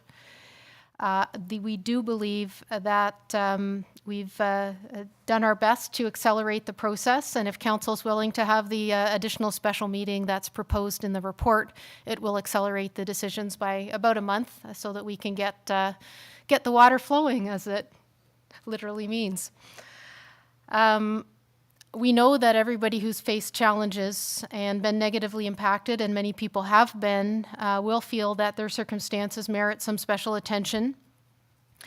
We do have some concern from a staff perspective that we make sure we don't lose our process or be inconsistent or not have the type of transparency that we're looking for across the community. And that we've tried in the recommendation and pending the conversation and decisions tonight to give Council the best opportunity for decisions that benefit the community. It is difficult to hold the ultimate power, which is that of a Council vote. And I know you're all listening with open ears to the recommendations, as well as the community members in your day-to-day, and a number who are here tonight or on the line. Manager Lindsay Ayers would provide a brief overview of the amendments that were asked for by committee and some of the feedback so that you're aware of the current recommendations. And we also have several directors available for any detailed, difficult questions that need to be posed by Council. Thank you. And so I'll hand over to Manager Ayers. There you are. Thank you and good evening, Acting Deputy Mayor McLeod and members of Council. So at the May 9th Development and Operations Services Standing Committee, the committee voted in favor of the following amendments to the recommendations contained in staff report CAO 2022-8. The first amendment was that 65 Simcoe Street, which represents the lowdown expansion, be provided an exemption to the interim control bylaw. I'm going to use ICBL going forward, subject to an engineering report advising that no additional water capacity is required to the satisfaction of staff. The second amendment to the recommendations was that any other lands identified in Appendix B where no additional water capacity is required and no prohibitive reason is provided by staff be considered for an exemption to the ICBL. And the third amendment to the recommendations was that staff consider implementing a rule for properties that require no planning approvals and no additional water capacity, but simply require building permits for change of use be automatically exempt, subject to an engineering report advising no water capacity is required to the satisfaction of staff, as exemptions to the ICBL currently require approval of council. In addition to the above amendments, the committee also voted in support of staff's recommendation of option 1 with respect to 26 Elm Street, which is the proposed restaurant and small-scale accessory brewery associated with Enswell Beer's proposal. And that option 1 is that an exemption from the provisions of the ICBL be considered concurrently with the site plan when it is advanced to council for consideration. So with respect to the committee's recommendation regarding 65 Simcoe Street, or the lowdown expansion, staff received a letter prepared by a professional engineer demonstrating a negligible increase in hydraulic and/or occupancy load for the proposed lowdown expansion. However, the applicant's submission did not align with staff's approach to determining anticipated water or wastewater requirements. Staff's assessment is that the proposed expansion will require an additional approximately 0.9 SDUs. And based on the committee's direction, staff are not recommending an ICBL exemption this evening, but recommend that lowdown apply for an exemption in the first intake between May 17th and 27th for consideration by committee and council in June. With respect to the committee's recommendation regarding consideration of exemptions for any other lands listed in Appendix B that do not require additional water capacity, staff are recommending that 67 First Street, which is represented by Comley Eye Care, be granted an exemption to the ICBL this evening. Staff note that the remainder of the exemptions, the remainder of the properties listed in Appendix B are not recommended for council's consideration of exemptions this evening, as they require additional water, require Planning Act approvals, and/or an exemption would be considered premature at this time. And then with respect to committee's recommendation regarding automatic exemptions to properties that require no planning approvals and no additional water capacity, but simply require building permits for change of use, staff, in consultation with the town solicitor, advised that the mechanism to grant an ICBL exemption is through the passing of a bylaw to amend Schedule A to the interim control bylaw. The passing of a bylaw is a council decision that cannot be delegated to staff. The proposed short-term exemption program involves 2 ICBL exemption application intakes in May and August for council's consideration in June and September, respectively. Staff are recommending that this proposed short-term exemption program be utilized to deal with this type of situation, but that delegated authority could be considered in the future once the ICBL is no longer in effect and in accordance with the servicing capacity allocation policy. I also would note that staff received several inquiries regarding the process and timing of ICBL exemption applications as they relate to the receipt and processing of consent applications, which are considered by the Committee of Adjustment.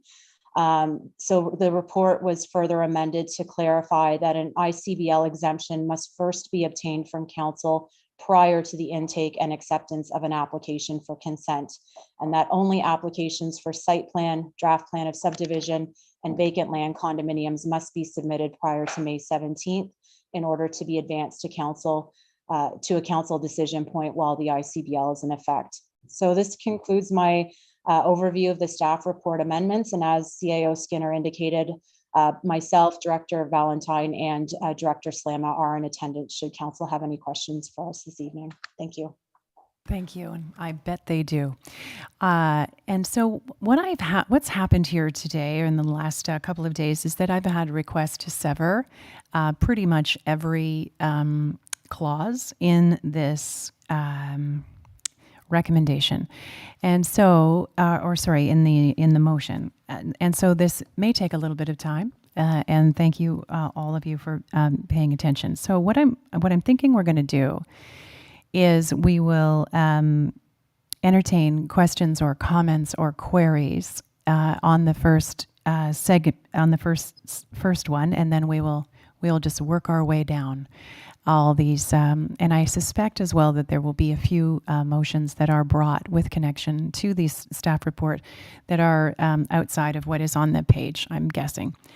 And so I'm looking for a mover and a seconder for the motion that bylaw number 2022-041, being a bylaw to amend bylaw number 2022-025, to change the effective date of the Town of Collingwood water and wastewater capacity allocation policy, be enacted and passed this 16th day of May 2022.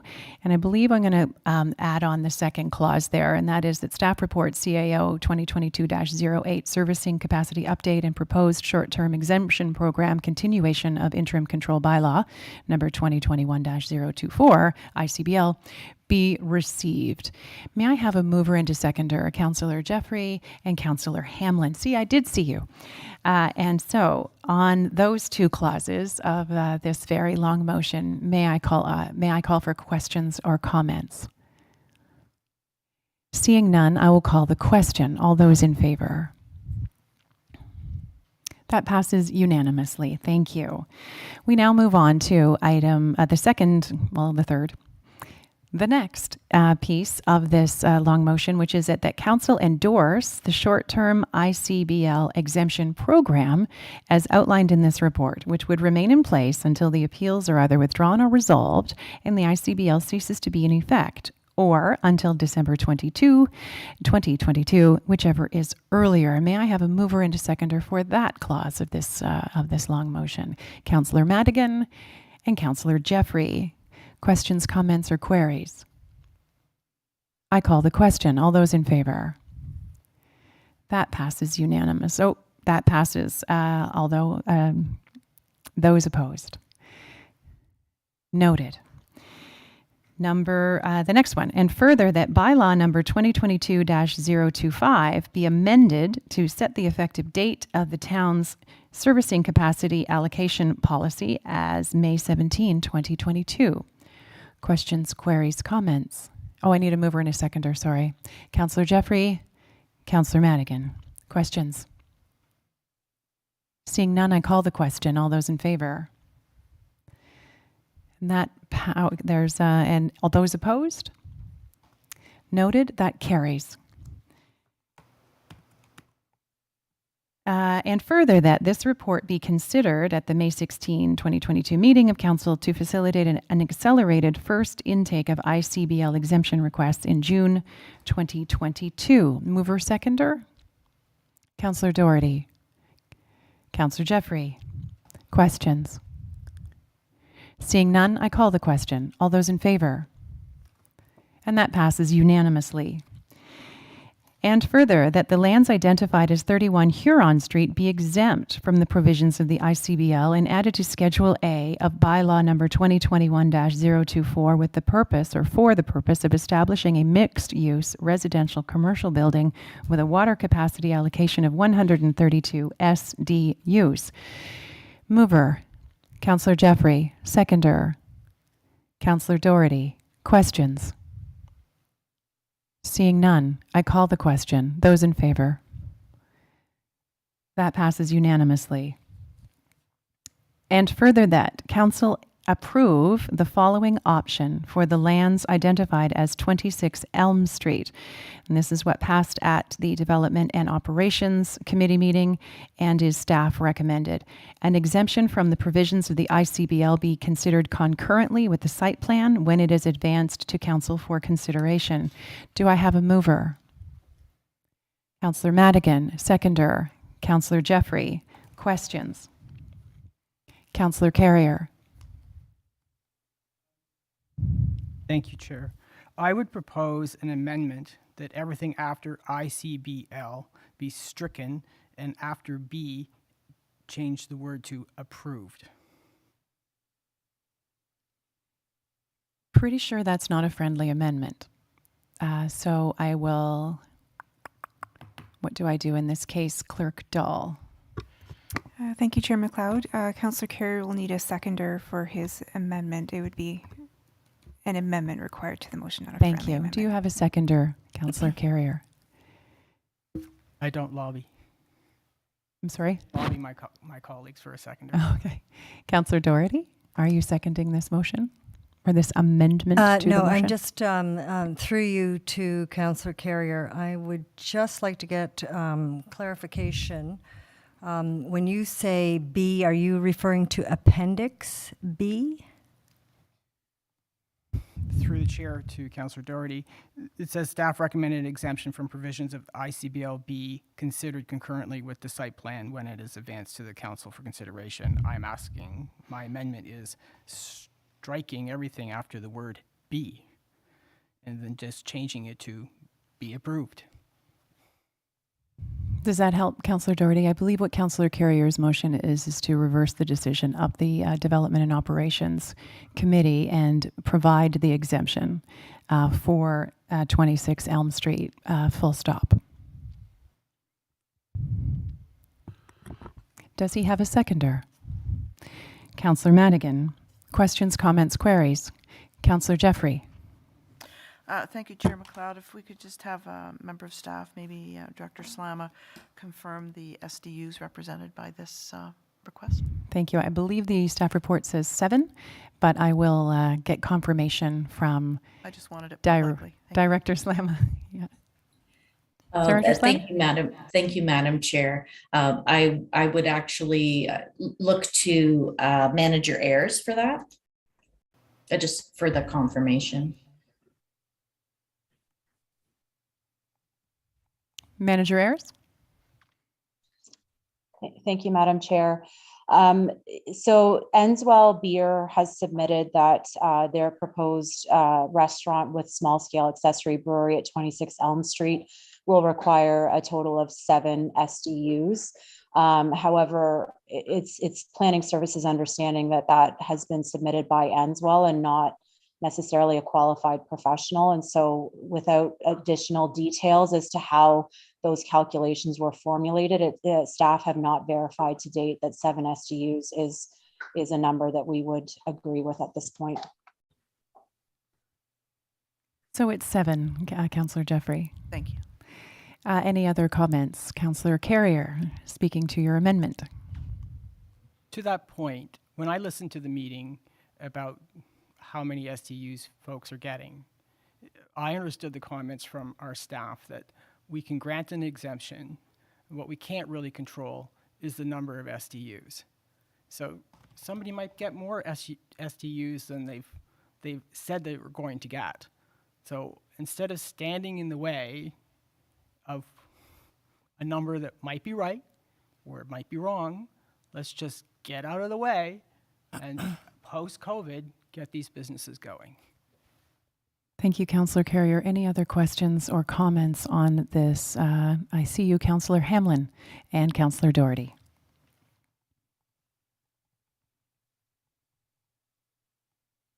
Okay, sorry. I just wanted to say that I am always sympathetic to our small business community that want to set up a new business, and this is no exception.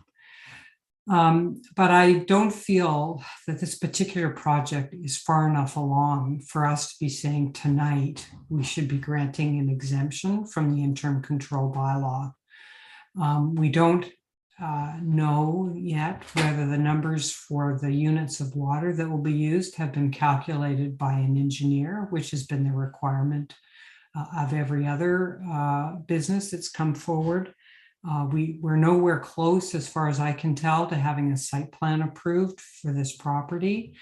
And from my bare understanding of where they're at, it could even be into 2023 before they really need to draw down on water.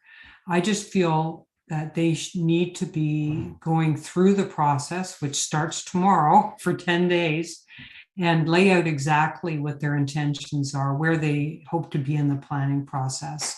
And then we can deal with it all in a month. They're definitely not going to need water within the month. They haven't even got their site plan approved. So I would not support this. I mean, I would support the recommendation that is in, that you read out originally. Thank you. Thank you, Councillor Hamlin. Councillor Doherty. I was going to go down another road, but I'll hold my comments just a little bit longer. So I'm happy to. Does Councillor Carrier have a seconder? He does. I can't remember who it was, but he does. Oh, Councillor Madigan. There we go. Okay, happy to sit with that for the time being. Thank you. Well, I think you don't have very much time because I'm about to call the question. Okay. No, I mean sit. I mean that. And I would like to request a recorded vote on the amendment, and then on the on either the original motion or the amended motion. Thank you. A recorded vote has been requested. However, are there any more questions or comments on this? I actually have one, if I may, and I think I'm not entirely sure to whom. I think it's Manager Ayers to whom I will direct this. At this point, I just want to be absolutely clear regarding numbers, although I understand that they can be a bit hazy. But what we've done is allocated 430 SDUs for the year 2022, of which 100 are being allocated for, according to the staff report, for projects which do not require Planning Act work, which brings us down to 330. We have just, in the last few moments, passed one of the clauses of this motion, which is with regard to 31 Huron Street, which is 132 SDUs. So if my math is correct, we're at 198 of the 430 remaining for discussion. Can I have a confirmation of that number? This is before we discuss Elm Street or Simcoe Street. May I have confirmation that that's the number that we're looking at currently? From I don't know who. Thank you, Madam Chair. Yes, I can confirm that that is the number that you are working with. 198 SDUs remain based on the 100 reserved for projects that don't require planning approvals, as well as the exemption recently granted by Council this evening. Thank you. And in addition to that question, I would like to ask a question regarding a Schedule B that is part of this report, which is the little chart on, I don't know what page of our... Team. Thank you. Page 18 of this staff report. I don't know which page of our 727-page agenda it is, but there is a list here of changes of use for local businesses, which will be contemplated in the next clause of this motion. Do we have an idea of what number these of SDUs these cumulatively or individually would be? For example, I understand that 26 Elm Street is 7, and I understand that 65 Simcoe Street is somewhere around 1. But I don't know. And I believe that 72 to 76 here Ontario Street is 0, but I'm not entirely sure regarding 67 First Street, 1 Huron Street, 72 First Street, and 70 First Street. Can someone clarify if there's a number that this chart comes out to at the end of it? Perhaps Manager Ayers or Public Works Director Slama? Thank you, Madam Chair. I'll take the lead on this, and then perhaps Director Slama can augment my response if I miss anything. I'm just going to go through the list, if that's agreeable to Council, just for ease of reference on the Appendix B. So 67 First Street, staff through the amended report this evening are recommending that 67 First Street be granted an exemption this evening, as it has been confirmed that there will be no additional water required. So that would be a 0.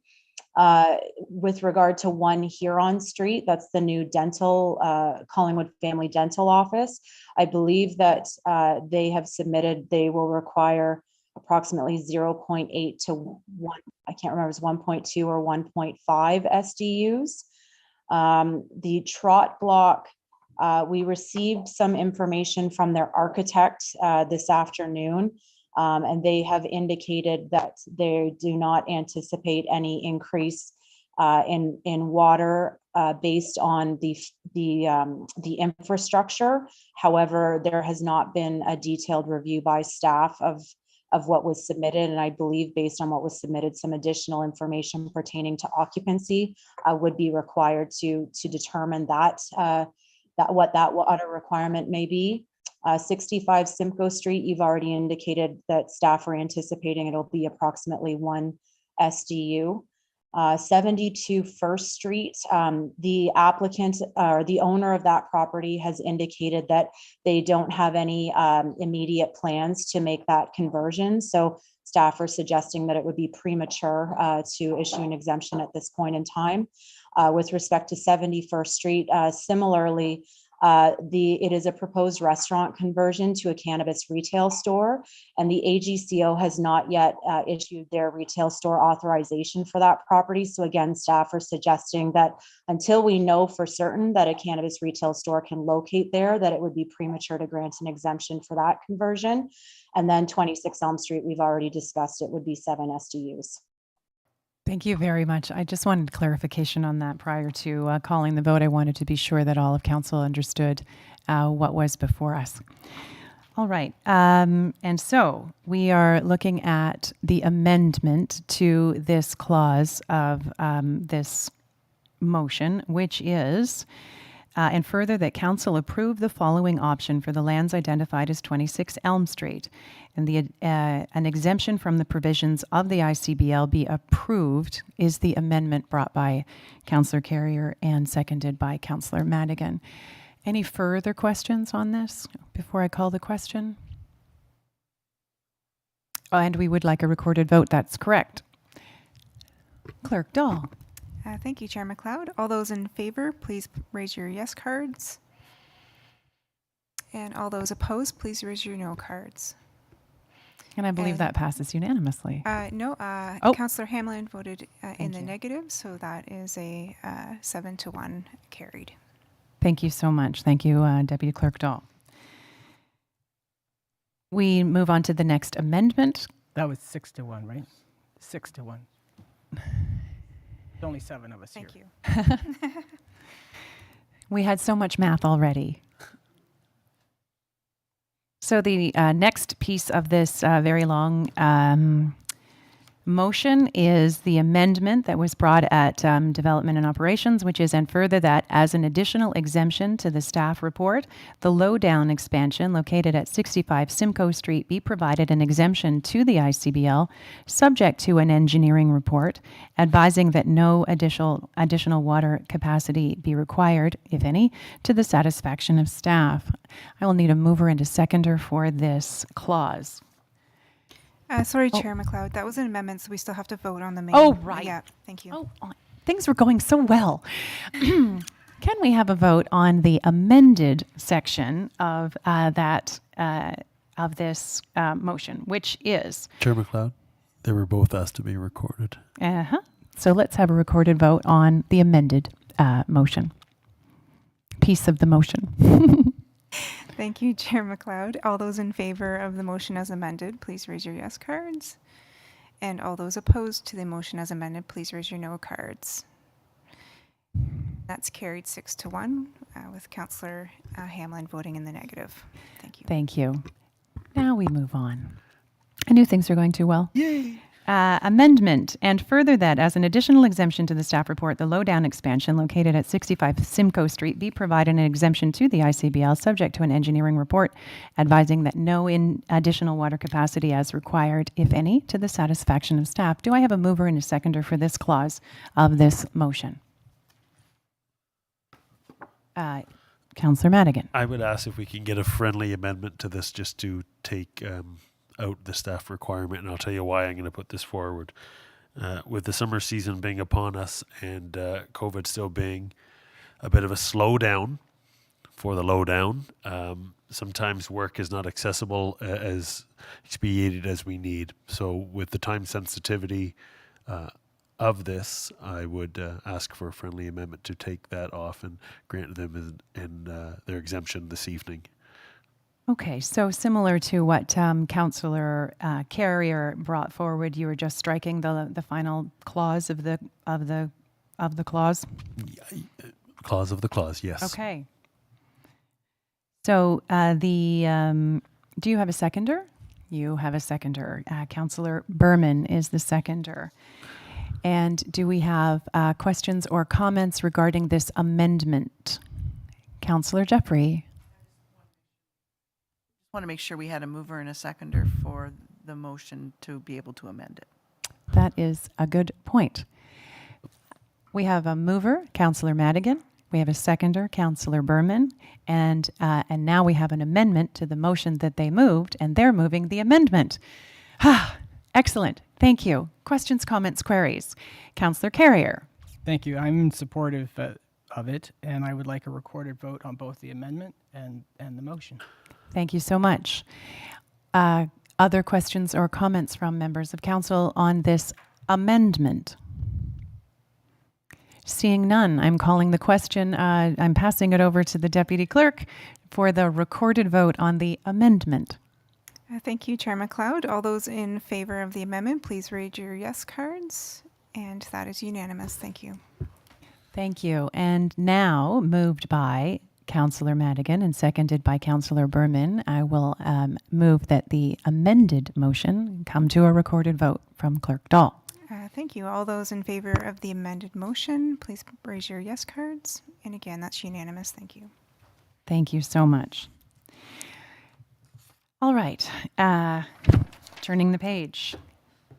The next clause of this motion is, and further that any other lands identified in Appendix B where no additional water capacity is required and no prohibitive reason provided by staff be considered for exemption. I'm assuming this is exemption rather than exempt from the ICBL.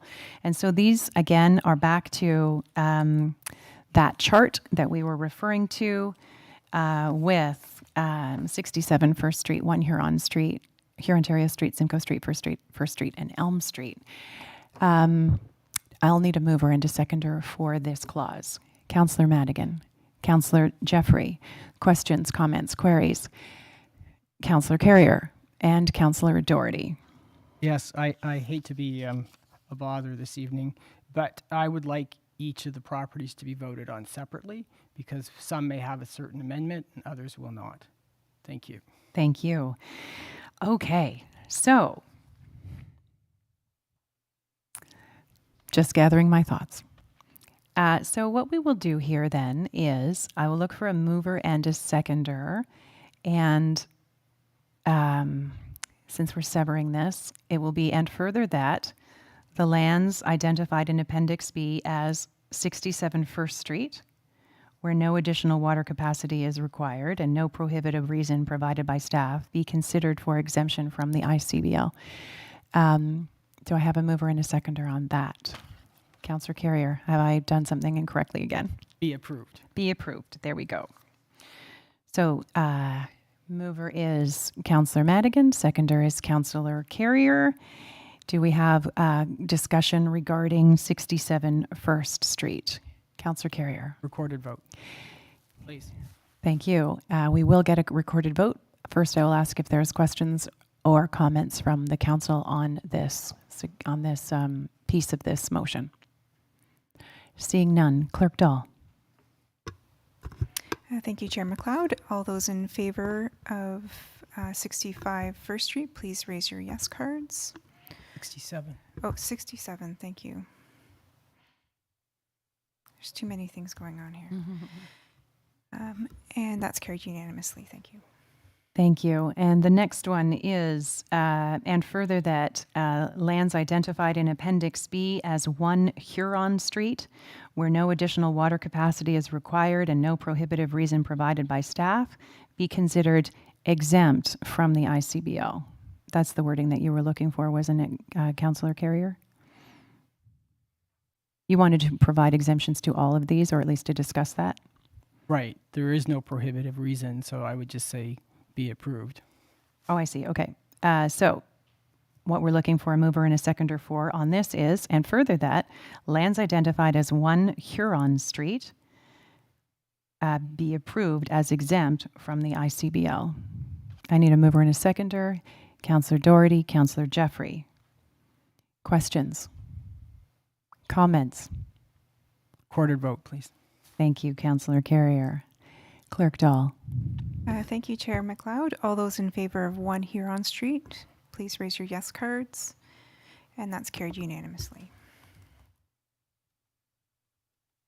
The next motion I'm looking for a mover and a seconder for is, and further that, lands identified as 72 to 76 Hurontario Street, where no additional water capacity is required, be exempt from the ICBL. Mover? Councillor Madigan. Seconder? No. Councillor Berman. Questions? Councillor Carrier. Don't tell me, let me guess. Sorry. You're reading it as where no prohibitive reason is provided. I would like that stricken. Oh, I see. And just be approved. Okay. Is what I was hoping to see come forward. Great. And I think the mover Yes. was with me on that discussion. Right. Excellent.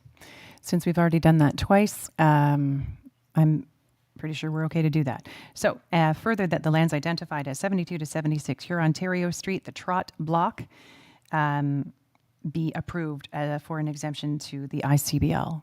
That is moved by Councillor Madigan and Councillor Berman, I think were the movers. Councillor Doherty, you had a question. I saw your card.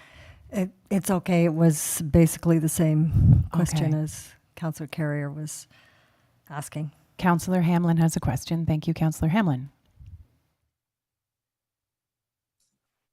Thank you, Deputy Mayor. I have questions for staff about this one. I just wanted a confirmation as to whether we have an engineer's report indicating the amount of water to be used or not used in this project.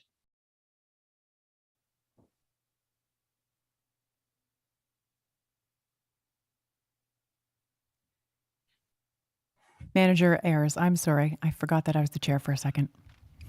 Thank you, Madam Chair. Through you to Councillor Hamlin. We have not received a report from a professional engineer with respect to this property. We received a letter earlier today from the property owner's architect. And as a follow-up, Deputy Mayor McLeod, I should just say, preface my questions, which is, I so am excited, as I'm sure everyone on council is, about this particular project. It is going to be transformative for our downtown. But the reason I'm asking these questions, and I do have another one, is I'm just wondering, and I'll ask staff this question, like, are we setting a new criteria for how we're going to allocate water through the exemption process? Like someone can just write in their own letter for their property, or they can have their architect make a guess. I'm sort of worried that we're setting a precedent here. So I'm just wondering how staff sees this unfolding as we go forward. Manager Ayers, can you help with that?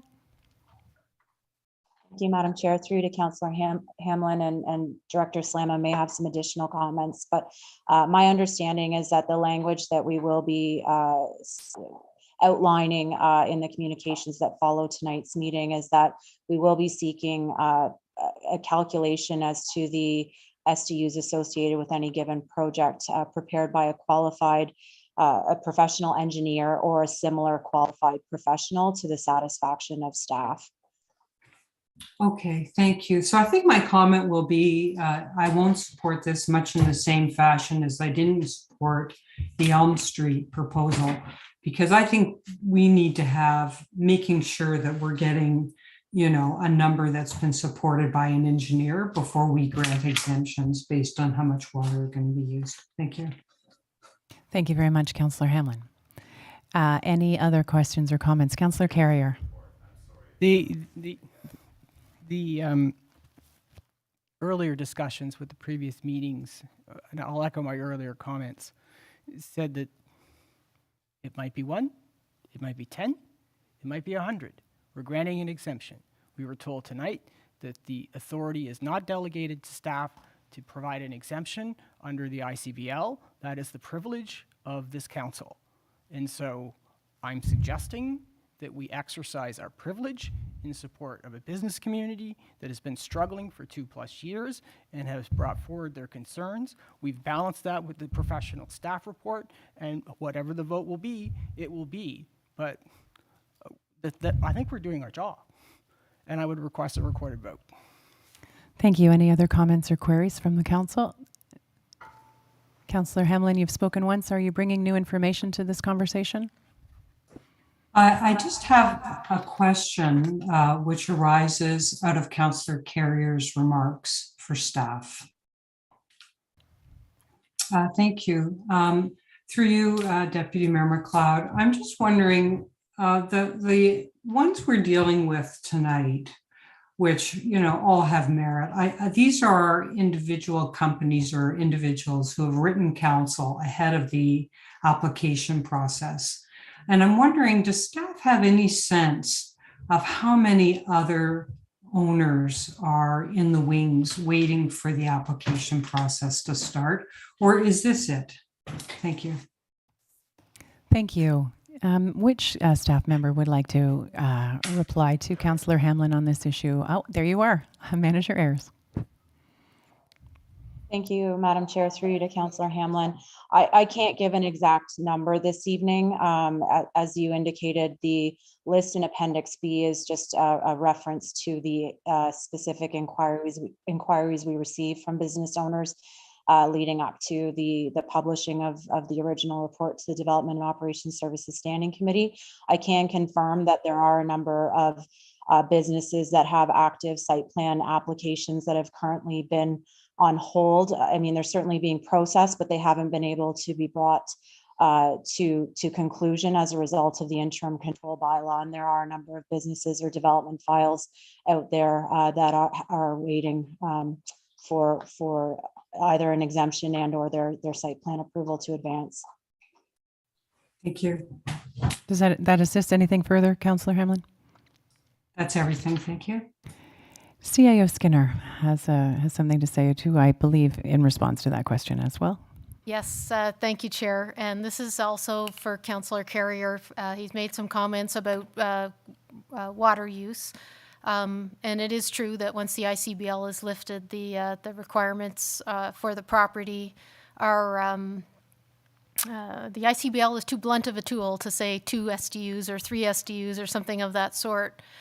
However, we do have our other planning controls that are available to council and to staff pending council votes.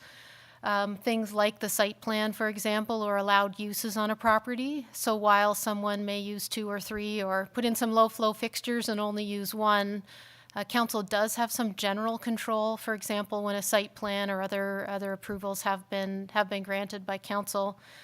In the case of 72 to 76 year Ontario, the site plan approval and a minor variance remain outstanding, and I know that council is aware of that. It's set out on page 3 of the staff report, so the facts around each of the recommendations are summarized there in the chart.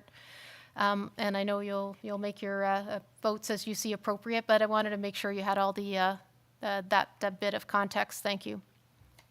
Thank you. Any other comments or questions from council? And so with that, I will call the recorded vote. Deputy Clerk Dahl. Thank you, Chair McLeod. All those in favor of 7276 Hurontario Street exemption, please raise your yes cards. And those opposed, please raise your no cards. And that carries 6-1. Thank you. Now, we have already discussed 65 Simcoe Street, so I believe that does not require discussion further. And 72 First Street is the next one on this. And so the motion is, I'm looking for a mover and a seconder, and further that the lands identified as 72 First Street receive an exemption to the interim control bylaw. Do I have a mover and a seconder for that? Councillors Madigan and Carrier. Councillor Doherty. Thank you, Chair. I'd like to propose in the case of both 72 and 71st Street that exemptions not be considered this evening. In the case of 72, the proponent is not prepared to move forward with any action at this time, and so the granting of an exemption would be premature.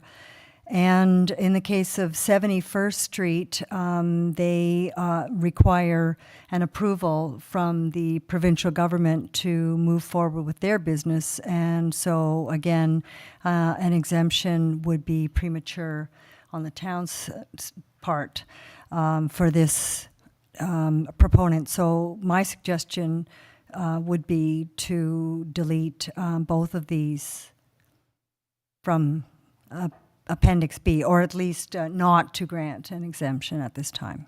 Thank you. And so what I'm going to do there is, since it has been duly moved and seconded, and I suspect a recorded vote is being sought, although I don't know for sure, my recommendation then would be that that you vote your feelings on this, and then if it comes to pass that this particular two addresses are not granted an exemption, you can bring the clause that we were discussing earlier, that these be forwarded to the exemption process. How's that sound? That sounds fine. Thank you. Excellent. So any other questions or comments from members of council? A recorded vote, please. Thank you. A recorded vote has been requested. Any other questions in addition to that? Deputy Clerk Dahl. Thank you, Chair McLeod. A recorded vote has been called for 72 First Street. All those in favor, please raise your yes cards. And all those opposed, please raise your no cards. And that motion is defeated. Similarly, we will bring 71st Street, and the motion is, and further, that the lands identified as 71st Street be approved for an exemption from the ICBL. And that is moved by Councillor Carrier, seconded by Councillor Madigan. Questions, comments, or queries? Councillor Carrier. I would like to amend that motion to include subject to approval, and I believe it's from the Alcohol Gaming Commission or whatever they are, that they receive their license for the cannabis, subject to them receiving their license for the cannabis retail operation. Okay, and as the mover, you get to have that, except your seconder needs to be friendly. He is. And so this motion is moved by Councillor, and he wanted a recorded vote. So the motion is that lands identified as 71st Street be approved for an exemption to the ICBL pending approval from the Alcohol and Gaming Commissioner, or whatever it is that approves those things. Yeah, sorry, Chair McLeod. There's I Director see that. Valentine. Director Valentine, would you like to weigh in here? Thank you, Madam Chair. And just a reminder of your previous comments, which are quite true, that the ICBL is a blunt tool. We have no legal mechanism to grant an exemption with any conditions attached to it. So if the exemption was pending some other action, my suggestion would be to bring it forward subsequent to the provincial approval occurring as a separate amendment to the bylaw. Thank you for that clarification. Does that assist you, mover of this motion? I would withdraw the amendment, and I'm happy to approve the exemption. Thank you. And so a recorded vote has been requested. Deputy Clerk Dahl. Thank you, Chair McLeod. All those in favor of 71st Street, please raise your yes cards. And all those opposed, please raise your no cards. And that motion is defeated. Thank you. Thank you. And that brings us to the final one on this list, which is 26 Elm Street. We've already approved that, so we don't need to discuss that one any further. And so now we move to Councillor Doherty. You had hoped to bring a motion regarding these other two properties, that they get forwarded to the exemption process. Would you like to do that now? No, sorry. It was perhaps that I misunderstood what you were suggesting. I'm satisfied that they were declined this evening, and so I would propose no further action until we hear from the approval authorities or from the proponents themselves. Okay, so Clerk Dahl, I'm going to look to you for some assistance on this, because we have had several changes to the motion that came from Development and Operations. However, the clause that we were dealing with previously, which now applies only to these two pieces in this chart on page 18, do we need to have a conversation about these two final ones as relates to what happened at development and operations? Insofar as the clause is, and further that lands identified in Appendix B, these are the two that are remaining in Appendix B, where no additional water capacity is required and no prohibitive reason provided by staff be considered for exemption from the ICBL. So these would be the first two properties that would be included in the process, which we're about to begin tomorrow. Is that understanding what am I clear on that understanding? Do we need to vote on this again, is what I'm asking. Through Chair McLeod, I would like some clarification maybe from Director Valentine and how this impacts those two applications, and if they would still have the ability to apply for an exemption if it wasn't considered this evening. Thank you. Director Valentine, can you help us out? Do I need to put these two properties back on the list and vote on them again? Thank you, Madam Chair. I can't speak to whether you need to vote on it again, but I can answer the question that although the motion to approve amendments approve exemptions, for these two properties was defeated at this time, they are certainly welcome to apply through one of the two intakes that are part of the overall program. Thank you. That is the answer that I was looking for. So moving on to amendment, the final amendment, which is the final clause of this long motion, which is, and further that staff consider implementing a rule for properties which require no planning approvals and no additional water capacity, but simply building permits change of use, be automatically exempt, subject to an engineering report advising no water capacity is required, if any, to the satisfaction of staff, as exemptions to the ICBL require approval of council. We have had conversation regarding this amendment and clarification from staff. I'm looking for a mover, Councillor Madigan, and a seconder, Councillor Jeffrey. Is there any need for clarification by any member of this council? Councillor Carrier. Yes, thank you. Just for the general public, so where it says no additional water capacity and an engineering report advising no water capacity required, is that something that the town's engineer will provide, or is that something that the proponent is expected to provide at their own expense? Just a clarification for the people listening at home. Thank you. And I will look to Director Slama or Director Valentine for a clarification for Councillor Carrier. Director Valentine has vanished, so it's down to Peggy. Thank you, Madam Chair. I can address the question, and Director Valentine can add if she wishes. So in all cases, it's the applicant's responsibility to complete the calculations and submit them. Staff are just reviewing and ensuring that, and we're reviewing them to ensure that they're following our consistent process as we have reviewed these exemptions throughout the last year. So we don't perform the calculations. Does that assist, Councillor Carrier?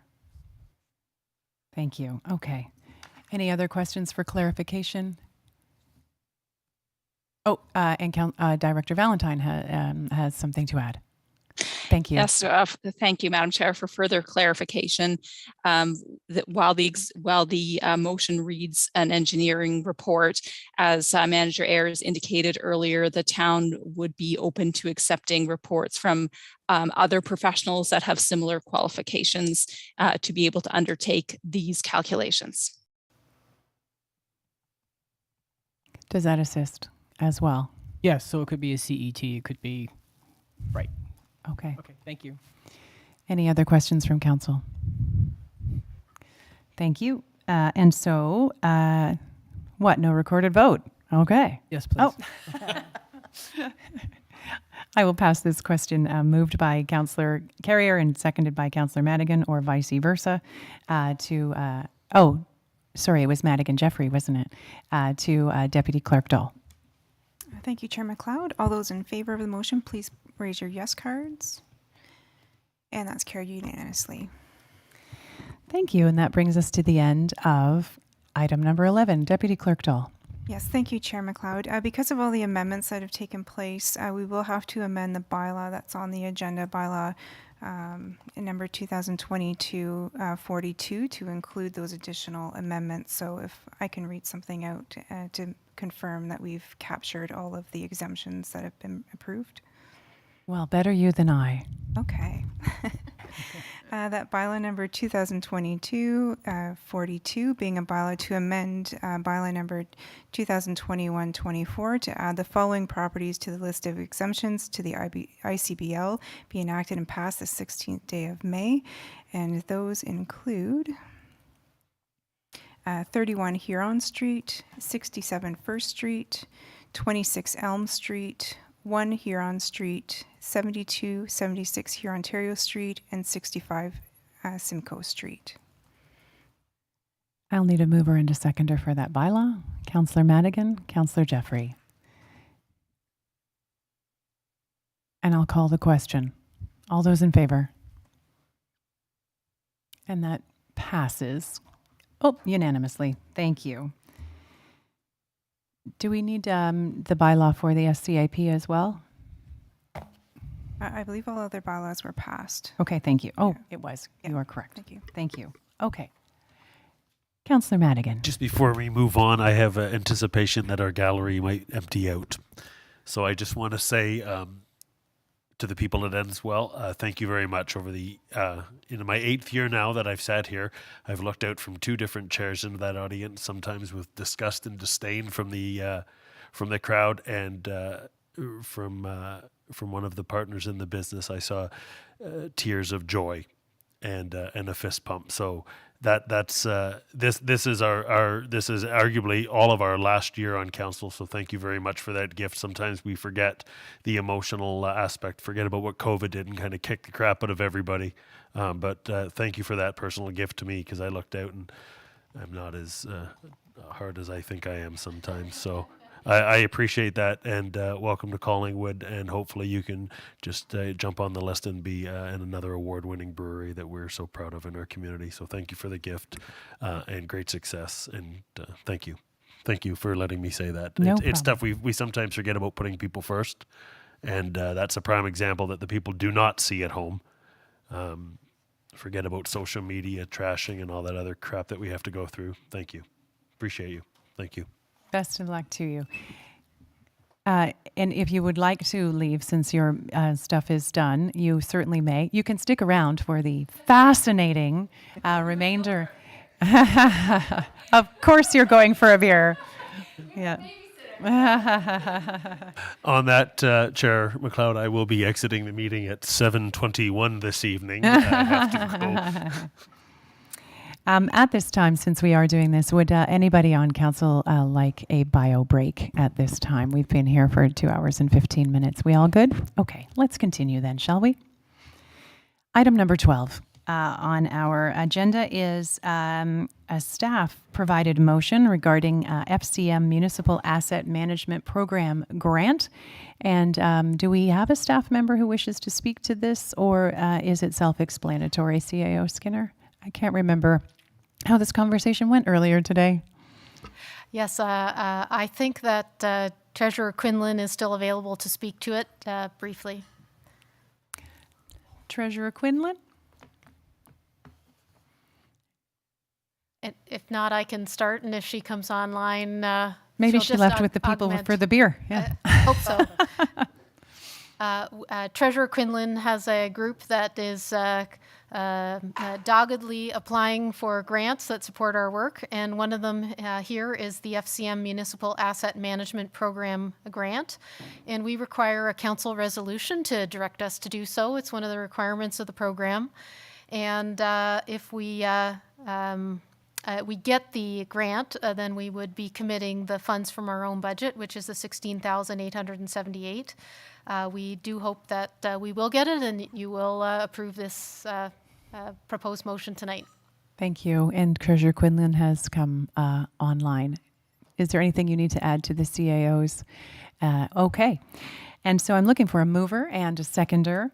And I'm going to suggest that it is moved by our FCM representative, Councillor Jeffrey, and seconded by Councillor Doherty. Be it resolved, the Council of the Town of Collingwood directs staff to apply for a grant opportunity from the Federation of Canadian Municipalities Municipal Asset Management Program for the Town of Collingwood Asset Management Plan. Be it therefore resolved that the Town of Collingwood commits to conducting the following activities in its proposed project submitted to the Federation of Canadian Municipalities Municipal Asset Management Program to advance our asset management program. First of all, internal staff GIS data collection for parks and other assets. Secondly, internal staff time to update job descriptions and procedures to maintain the asset management plan. And thirdly, internal staff time and external consultant time to review level of service and develop work plans within our software. And be it further resolved that the Town of Collingwood commits $16,878 from its budget towards the cost of this initiative. We have a mover and a seconder. Do we have comments or questions? Councillor Jeffrey. Thank you, Chair McLeod. Just except to say woot woot. I have been waiting a long time for us to be applying for this because this program's been around for a while. So I'm glad that we're finally going to make an attempt to get some money. Any other comments or questions from members of council? It's a very specific number. Can anyone speak to the specificity of like 878? Is there a reason for that? Treasurer Quinlan? Thank you, Councillor McLeod. Yes, so it is very specific because we are basing it on the number of hours of time that our staff are allocating to it. So I didn't round. I actually used the exact numbers because we do have to record it out and report it that way through our software as well. So we just thought it would be easier when we go to put the final report together for the grant that we had the exact numbers. Sorry. Thank you. I think it's actually kind of charming. All right. And so with that, I will call this question. All those in favor? And that passes unanimously. Thank you. Item number 13, bylaws. And there are, we'll do these separately, I'm assuming, Deputy Clerk Dahl? Yes, please. Thank you. So item 13.1 is bylaw number 2022-043, being a bylaw to authorize the execution of a collective agreement between the Corporation of the Town of Collingwood and Canadian Union of Public Employees Local 1217, be enacted and passed on the 16th day of May 2022. May I have a mover, Councillor Madigan, and a seconder, Councillor Carrier? Questions, comments? I call the question. All those in favor? That passes unanimously. Item number 13.2, that bylaw number 2022-044, being a bylaw to authorize the execution of a collective agreement between the Corporation of the Town of Collingwood and the International Brotherhood of Electrical Workers Local 636, be enacted and passed on this 16th day of May 2022. Mover, Councillor Jeffrey, seconder, Councillor Carrier. Any questions, comments? Seeing none, I call the question. And that passes unanimously. Thank you. Item 13.3, that bylaw number 2022-045, being a bylaw to appoint a fire chief, be enacted and passed this 16th day of May 2022. And Councillor Carrier has a non-disqualifying conflict of interest on this item. He will be remaining in the room. It is moved by Councillor Madigan, seconded by Councillor Carrier. Questions, comments? Councillor Madigan. Thank you very much. This is a momentous occasion. This is the second time that we've, in my terms on council, put somebody up. So I want to congratulate our Deputy Chief, Dan Thurman. And now he's stuck here forever because he cannot move away. We were lucky to get him back from the city. And we now have, I believe, the most qualified fire chief that we have ever had. I love Ross, but Dan has taken so many courses. So this is a hometown boy done well, but a very well-qualified boy. So I do this with pride, and I would like a recorded vote on this to show Dan that we support him and we support the rest of the firefighters as well. Thank you. A recorded vote has been requested. Councillor Carrier wishes to speak, although I will say that my uncle Jack McAllister might take exception. Well, second cousin, but you know what I mean. Nice to your second cousin, 3 times removed. Councillor Carrier. Thank you, Chair McLeod. I've had the privilege, as all of you know, serving for 13 years in a row, so I saw some significant change in the fire service. And then in my private sector employment, I interact with fire services coast to coast to coast. And I'm proud of what I see here in our hometown. The service has not been static over the many years that we've all lived here and participated in our community. It's always changed with the times, and it's changed in a very positive way. When we brought Trent Ellier and we brought Ross Parr from Aurelia, I mean, we brought the chief and deputy chief from the city of Aurelia to the town of Collingwood. Or the council after I left built the new fire hall as well. So I'm quite proud to support this. I'm quite proud of our team, and I'm proud of the support that I've seen from all of you since I've left office and have been appointed back. And it is something to, when we talk about in various other communities and other functions that we go to, whether it's FCM, AMO, OSM, all of these other functions, that we can bring and brag about our fire service. And our fire service is well respected, not only in Simcoe County, but in the province of Ontario. So congratulations to Dan. Congratulations to Ross on a great career. He will be missed. I know he is so looking forward to playing more golf. Dan is upset that he will be playing less golf. And just congratulations to the whole organization. And it does come from the top. So thank you to them. Thank you. Any other comments? Glowing remarks. I will miss calling Deputy Dan. And so a recorded vote has been requested. Thank you, Chair McLeod. All those in favor of the bylaw, please raise your yes cards. And that's a unanimous vote. Thank you. Thank you. We now move to item number 14. Chair McLeod. CAO. Next council meeting for the community announcements, so we could see them both together and just have a little meet and greet with both of them. So, thank you. Councillor Doherty. I'm glad that they'll be coming because I'm very curious to meet a PhD in fire. Oh, there you go. And I think the word outgoing works in both of its iterations in the particular comment, CAO Skinner. We now are moving to item number 14 on our agenda, which is notices of motion. And I believe that Councillor Madigan was going to bring notice of motion at this time. Are there any other notices of motion from councillors at this time? All right. I bought you all the time I could. God bless you. So I'm going to try to just wave through this. I'm just going to bring notice of motion that council recommendation that council approve a $5,000 contribution to the Collingwood Pride Festival to support the costs of running a community event in the town, July 15th to 17th, 2022.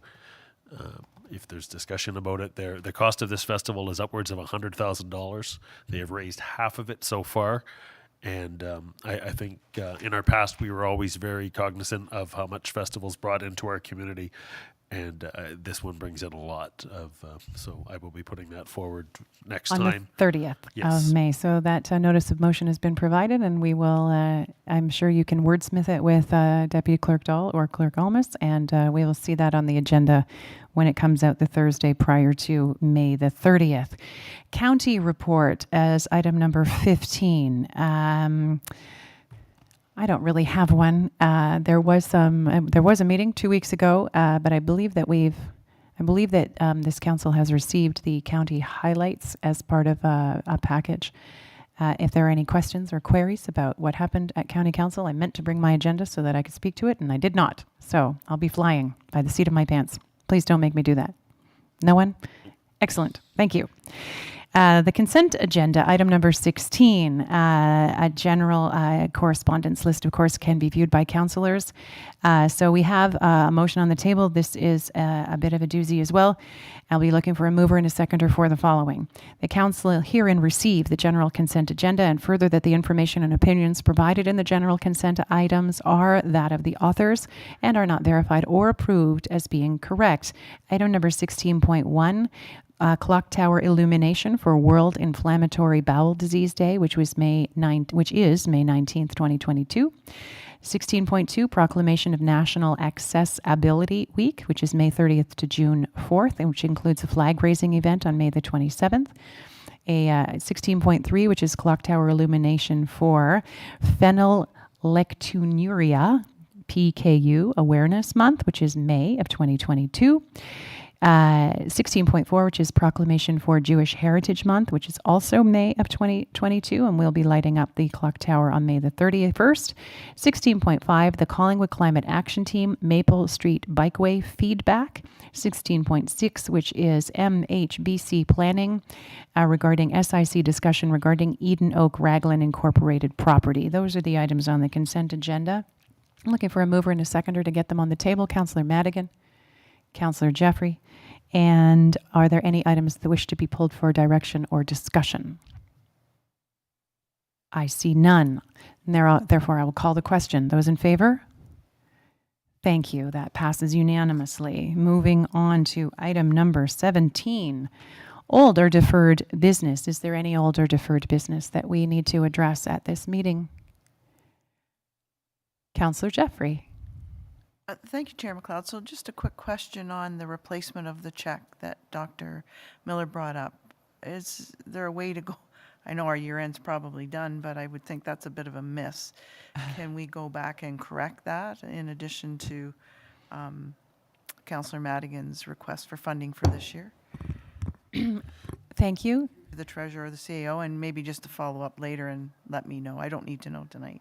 All right. So If I can just jump in, Sure. for clarity. So I reached out to staff quite quickly just to make sure that that was accurate and the clarity was not there. So I have asked to get clarity, but in no time. I still didn't want to stop it from this year, but I just wanted to make sure that the clarity was there, and it wasn't. It was kind of a scrambling at the last minute because of me, and I apologize for that. But as soon as I get clarity, I'm happy to share it with all of you. what we can do, I suppose, is when that motion comes to the floor on May the 30th, perhaps we could warn staff in advance that that question will be coming and they'll be prepared to answer it. How's that sound? So given. There we go. Your warning has been given. Any other old or deferred business? Seeing none, we move on to other business, which is item number 17.2. And first on the list is item 17.2.1. This is my item. I don't think I have to hand over the chair in order to introduce this. No. Okay, good. So I am acting at this moment as chair of the Nottawasaga Valley Conservation Authority, and I wanted to make sure that this council got to see the very cool 9-minute and 27-second movie that has been created by the staff at the NVCA, which has a which explores the direct impact that work that the Conservation Authority does way upstream around Highway 89 has on the fishery for us on the other side of the terminals. And so without further ado, I will ask that movie be played. Here it comes.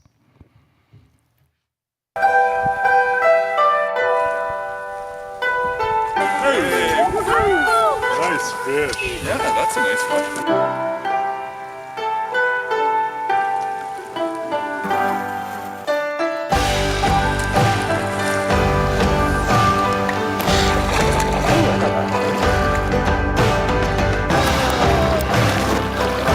Well done.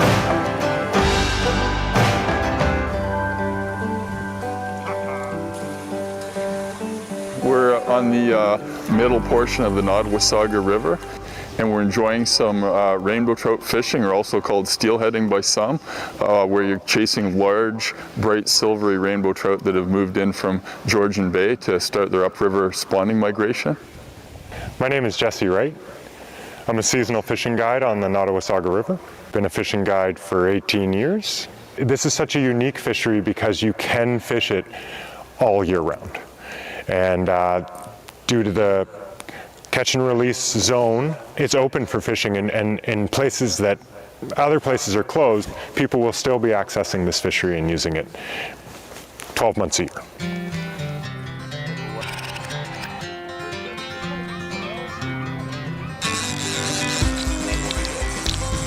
A little bit more, one more, got him.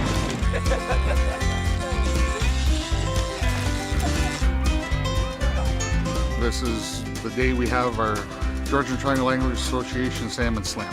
You could be looking at anywhere from 50 to 100 people out fishing. Yeah. Probably millions of dollars in boats here today for this tournament, and you know, tens of thousands of dollars being spent just today. So it's huge economic impact to the local area. It's millions of dollars every year that comes into this harbor with people on boats. We have launch fees to take the boats out. They rent hotel rooms, they purchase stuff, plus their lures. Fishing is one of those very interesting activities that you always need more gear. You need the flies if you're a fly fisher, you need your waders, you need your boat, all of those things. There's always that little thing that you have to get, plus like lunch and things to do afterwards. So there's all these ancillary expenditures that take place from this very fun activity that a lot of people want to take part in. My name is Gary Christie. I'm the director of the Nottawasaga Steelheaders.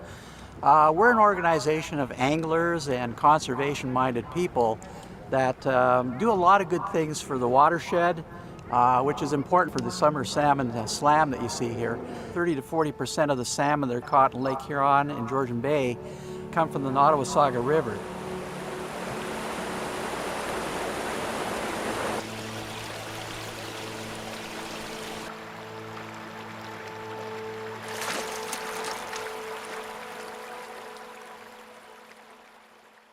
At this point, we're looking at a section of the Nottawasaga River in the Niagara Escarpment that's already functioning very, very close to its historical pre-development potential. Water quality is excellent. Phosphorus levels are moderate. Oxygen levels are very high. So high oxygen levels that are required by brook trout, brown trout, rainbow trout, and also young Chinook salmon. Oxygen is available in abundance to support the young fish of these different species.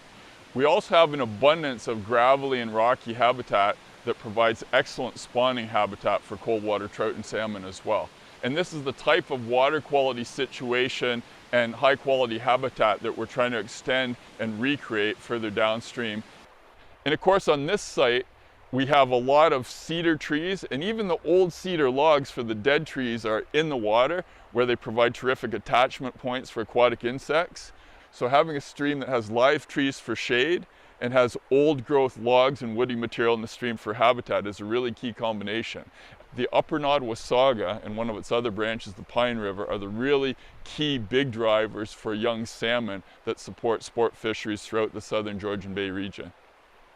So when you have a recreational activity that provides millions of dollars for your economy, the most important thing one can do is to keep the thing upon which that is balanced safe and healthy. So those hatchlings in Agila and Mono and Tosserantio townships and Mulmer even, and all the way down the entire 150 kilometers of Nottawasaga River, all those things have to be in place in order for that great day to happen.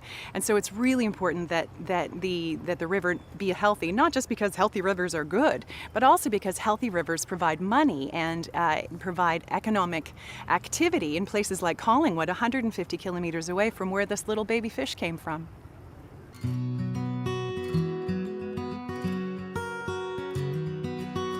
One of the key things we're looking at for river restoration is fixing bank erosion, essentially. This site we're looking at right now provides an excellent example of what happens when the vegetation is pretty impacted. And as you can see, the roots that these grasses throw down only extend several inches into the soil.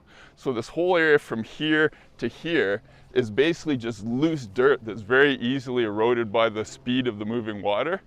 So as soon as this goes into the water, you can see that there's dirt and sediment recruiting in the water, and this dirt contains a lot of phosphorus that's full of nutrients, so it provides algae growth.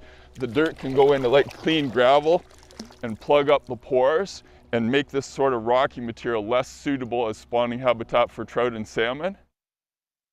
This is a site where we've actually had the opportunity to do a channel realignment. So we've chosen a new path for the river to go, and this meant we could rebuild this section behind me kind of from scratch.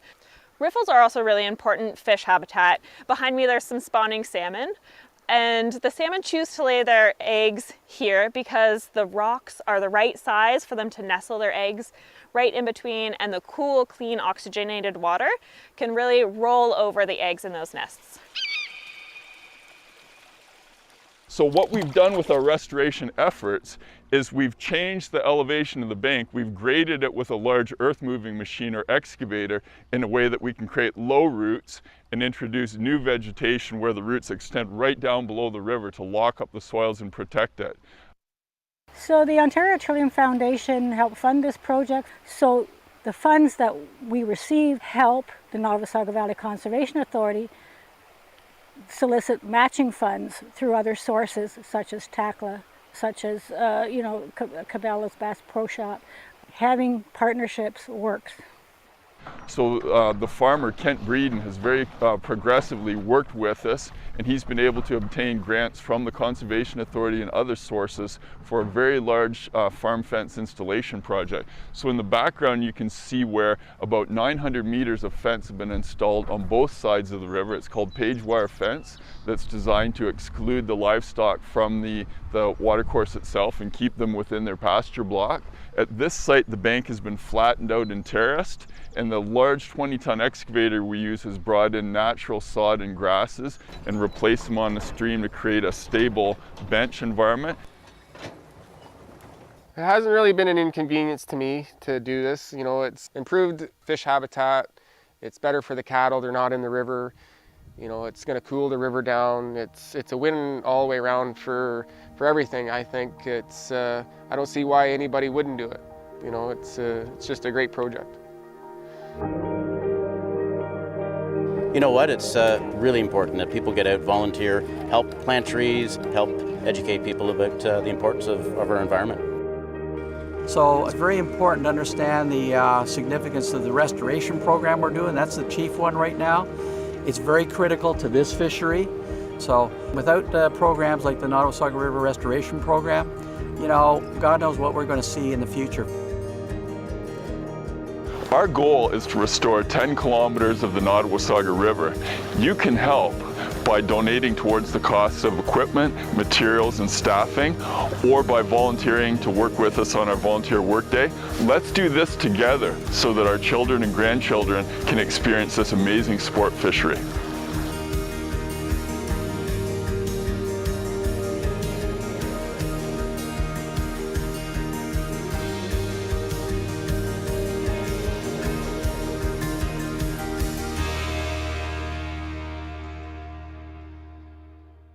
Thank you for your indulgence, Council. I just wanted to be able to make sure that you understand where some of the about $250,000 that this town uses to fund the Conservation Authority actually goes.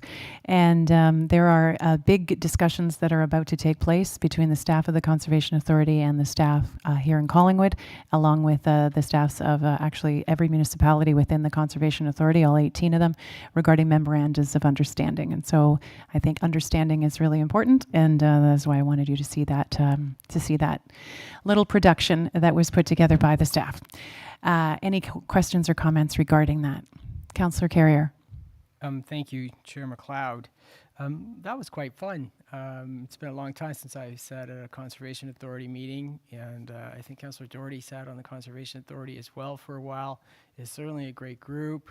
Did you, Kathy? I apologize. I remember Greta Gill, former Councillor Greta Gill, and I used to make the trek over together, and we developed a good friendship that way, sharing the vehicle and talking about different things. I wanted to point out, if you do have a chance to analyze the budget and you take a look at the investment made in the rural townships in those projects, you'll see that the levy that they pay is often paid back anywhere from 5 to 10 times amount of the dollars that they invest through their municipal levy. So when you're doing outreach, whether it's at OSIM or Roma or wherever, those conversations you can have with the rural townships, because it's a significant investment that Collingwood and the other large urban municipalities are contributing to our rural neighbors, so that the watershed is healthy from the top end all the way to the Bay or Nottawasaga Bay. So, and I always like to point out that Collingwood is a micro watershed within the watershed. We're not on the Nottawasaga River, but we do share Nottawasaga Bay. So it is something I think to be even more proud of, that the generous taxpayers of this community contribute to such a great organization. So thank you for your great efforts. Thank you. Any other questions? Excellent. Moving on to item number 17.2.2, and this is a process for moving in camera. And Clerk Almus's name is on the agenda, but it's going to be Deputy Clerk Dahl who tells us what's going on. Thank you, Chair McLeod. I know that Sarah really wanted to address this item, so I would like to request that it be deferred to May 30th when she'd be able to speak to it. Excellent. I don't even think we need a vote for that, do we? We do not need a vote for that. And Director Culver has been waiting so patiently. 17.2.3, which is an update on the Awen water play tender. Some good news and some bad, and let's hear it from Director Culver. Thank you, Acting Deputy Mayor. I'm just going to work on getting my screen shared here. If you don't mind bearing with me for a minute, please.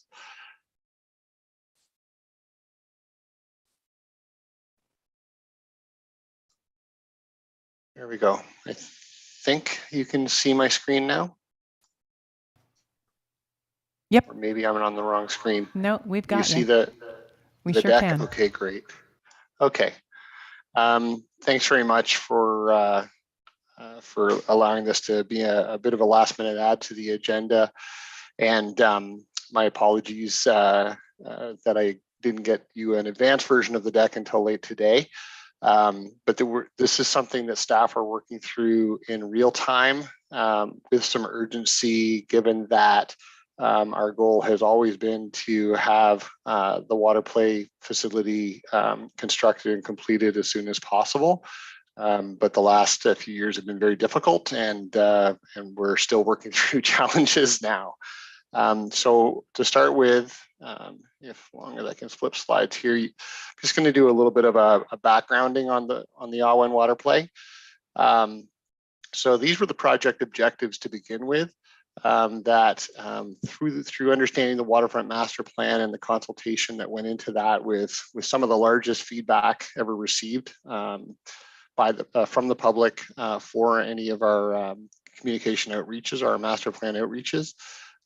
We knew we needed to develop a water play that would allow for a large volume of users. We knew that we needed to consider adequate parking and traffic flow. We needed it to be complementary to the Awen gathering place, the aesthetic and the intention of that facility. And we also knew that it had to be to use water efficiently.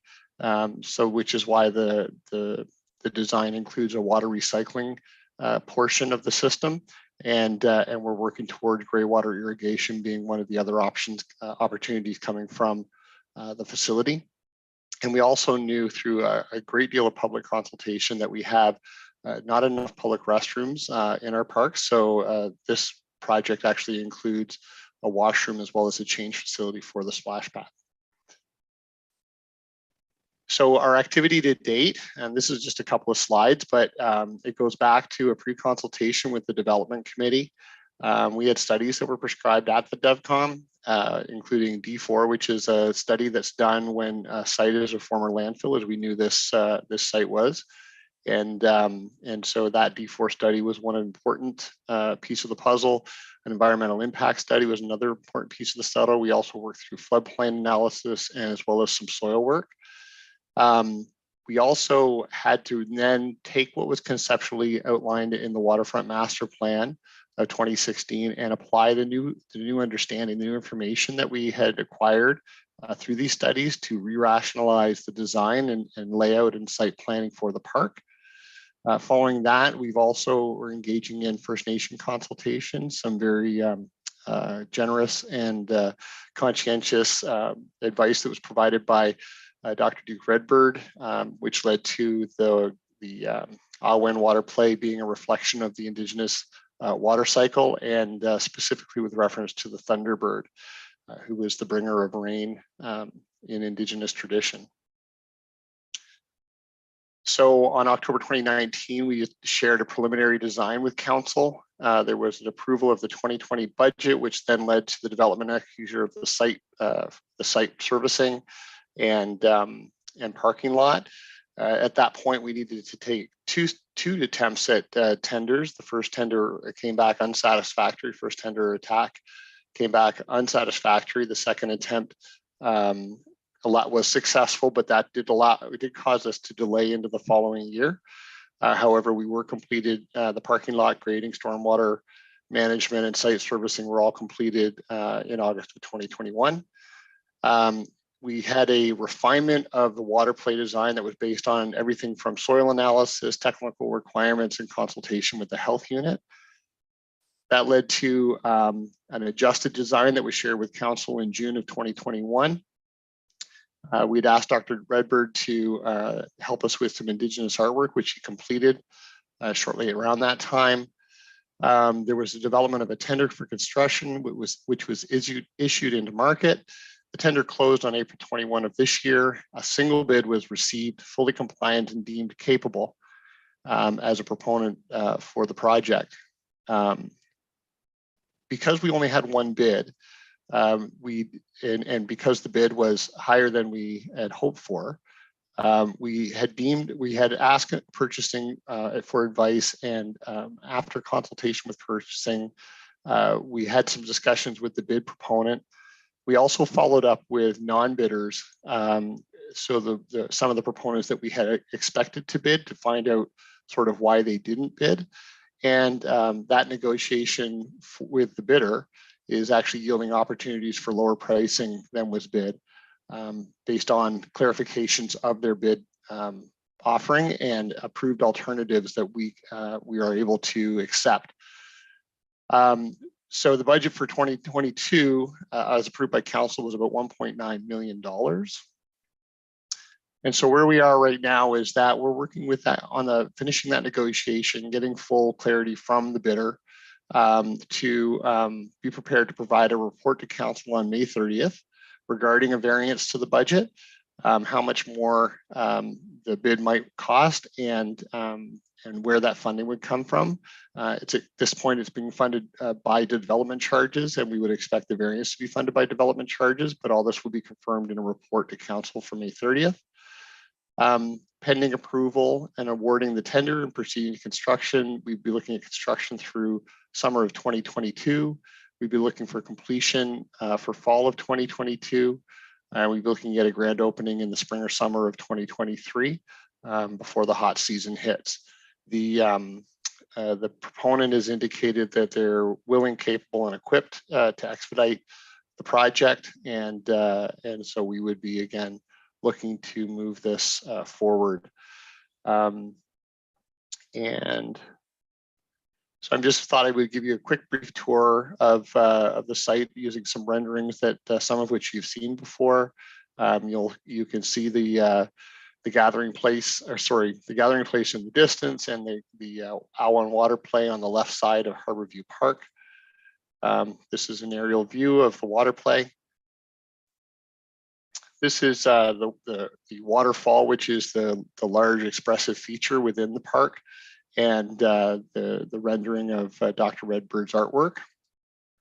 This is a rendering that includes Dr. Redbird's artwork showing the waterfall.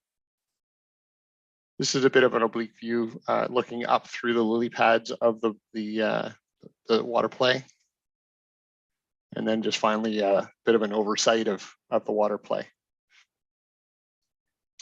So I'm prepared to take any questions. I will note that because we're working in real time, the many details sort of need to be fully fleshed out and delivered properly through a formal report, which again we're planning to do on May 30th. But I'm happy to take any questions if you have any at this time. Thank you, Director Culver. Any questions from members of Council? Councillor Jeffrey. Maybe not one available tonight, but I was just wondering what the capacity for patrons or participants in the facility once it's up and running. How many little kiddies, Director Culver, will be playing in the Awan play space at a time? Thank you, Acting Deputy Mayor. Through you to Councillor Jeffrey, I don't have a sort of a volume number. I can report back or bring back information regarding sort of the number of parking spaces that were acquired to accommodate what we expected to be in volume. And I will note that Again, one of the overarching objectives was to ensure a large volume because this has been a long sought after facility in their community. And we all know that Sunset Point as an access to water and a water opportunity is quite full. So the splash pad has been something that the community has said it's wanted dating back to strongly in 2016. So the volume question is a really good question. I'll see if I can get some detail and clarity and provide that at a later date. Thank you. Any other questions? Okay, so we will look forward to that report coming to us on May the 30th, and we thank you very much for the heads up, Director Culver. Any other business? Councillor Hamlin. It's a good thing it's yellow. Okay, I just wanted to follow up, and I don't know if staff prepared to answer this question tonight, but this has to do with when a community organization can address council through a deputation. And I'm not referencing our vote tonight because council decided in its wisdom not to add a deputation. But I'm referencing instead that as an example, Theatre Collingwood followed all the rules to get added as a deputation to tonight's meeting. They filed their request, by example, on May the 10th. But staff directed them away from and didn't allow them to be added to the agenda for this meeting. And I think it would be helpful to have clarity for our community. For example, I very much enjoyed listening to Dr. Miller tonight give his update on the Pride weekend that's being planned for our community. And I really thought, in my own way, that the Theatre Collingwood was very similar because not that they're planning a weekend, but they're another group in our community that has been here for 38 years. Have run educational programs for drama, still do, offer live performances, have been a real backbone of our arts community, and yet are without a home right now. And I think if I had to guess, we probably wanted to discuss what their needs were, in part because maybe someone out there has a spot for them. And I just don't understand why one community group is allowed to address council and one isn't. So I'm hoping that our staff can give us an update, or if they need to respond at a later meeting, I'm happy with that as well. Thank you for that question. Is there a response that could happen now, or shall we wait to another time? I do know that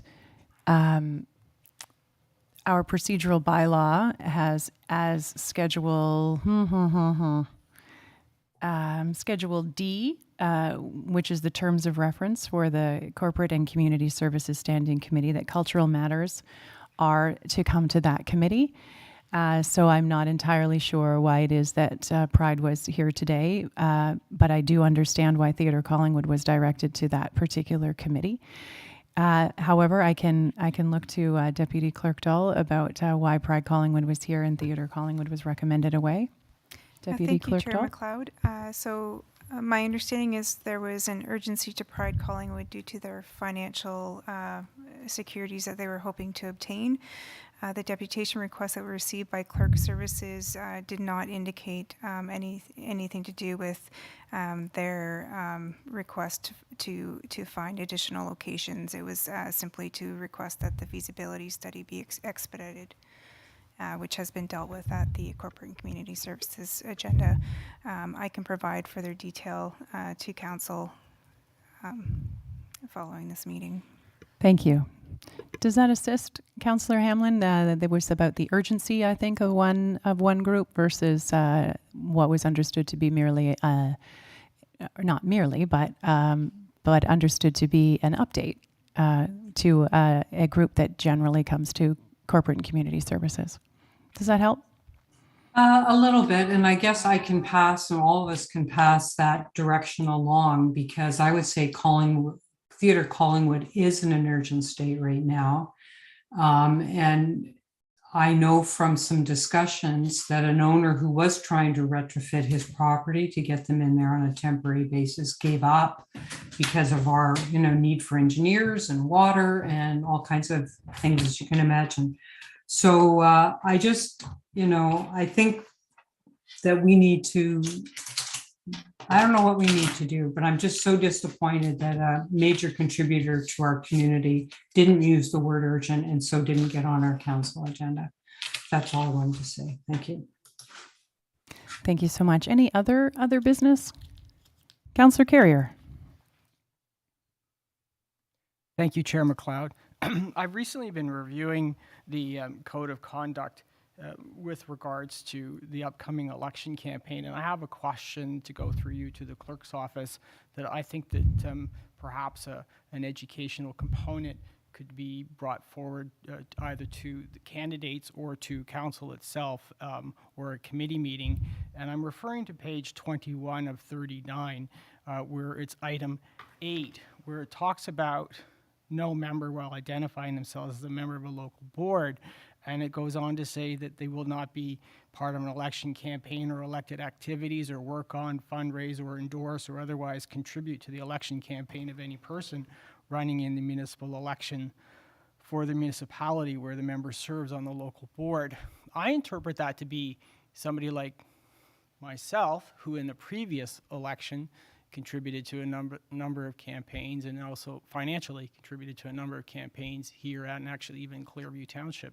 But it's a situation where I'm reading that because I'm a member of council now that I cannot do this. So I'm just wondering if the clerk's office could provide, or through the Integrity Commissioner, provide clarification of the role of, unfortunately, incumbent members of council under the Code of Conduct in an election campaign, and especially page 21 of 39, item number 8 in particular. I could ask the Integrity Commissioner myself. I mean, we have that right to do that, but if the clerk's office feels that's more an appropriate route for me to take, I will do that as well. I'm just going through you to senior staff asking for direction. Thank you. Thank you. Can we, do we have an answer regarding our code of conduct and elections and an education of current councillors regarding their requirements and prohibitions? Thank you, Chair McLeod. I am working on an email correspondence to go out to council on our use of corporate resources and election campaign activities policy. This is the same policy that was in effect in 2018. It hasn't changed. So I can bring that forward and maybe we can bring an update at the next council meeting with regard to it in public forum. Thank you. Does that assist, Councillor Carrier? Thank you. Excellent. Any other business? Seeing none.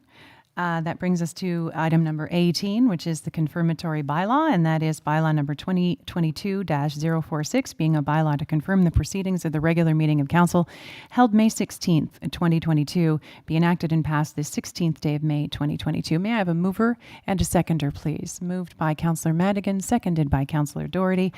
All those in favor? That passes unanimously, which brings us to our adjournment. Councillor Jeffrey moves that we are adjourned. I don't think you need a seconder. We just need a vote. All those in favor? Not surprisingly, unanimously, we are adjourned at 8:02 p.m. Thank you so much for your kind attention.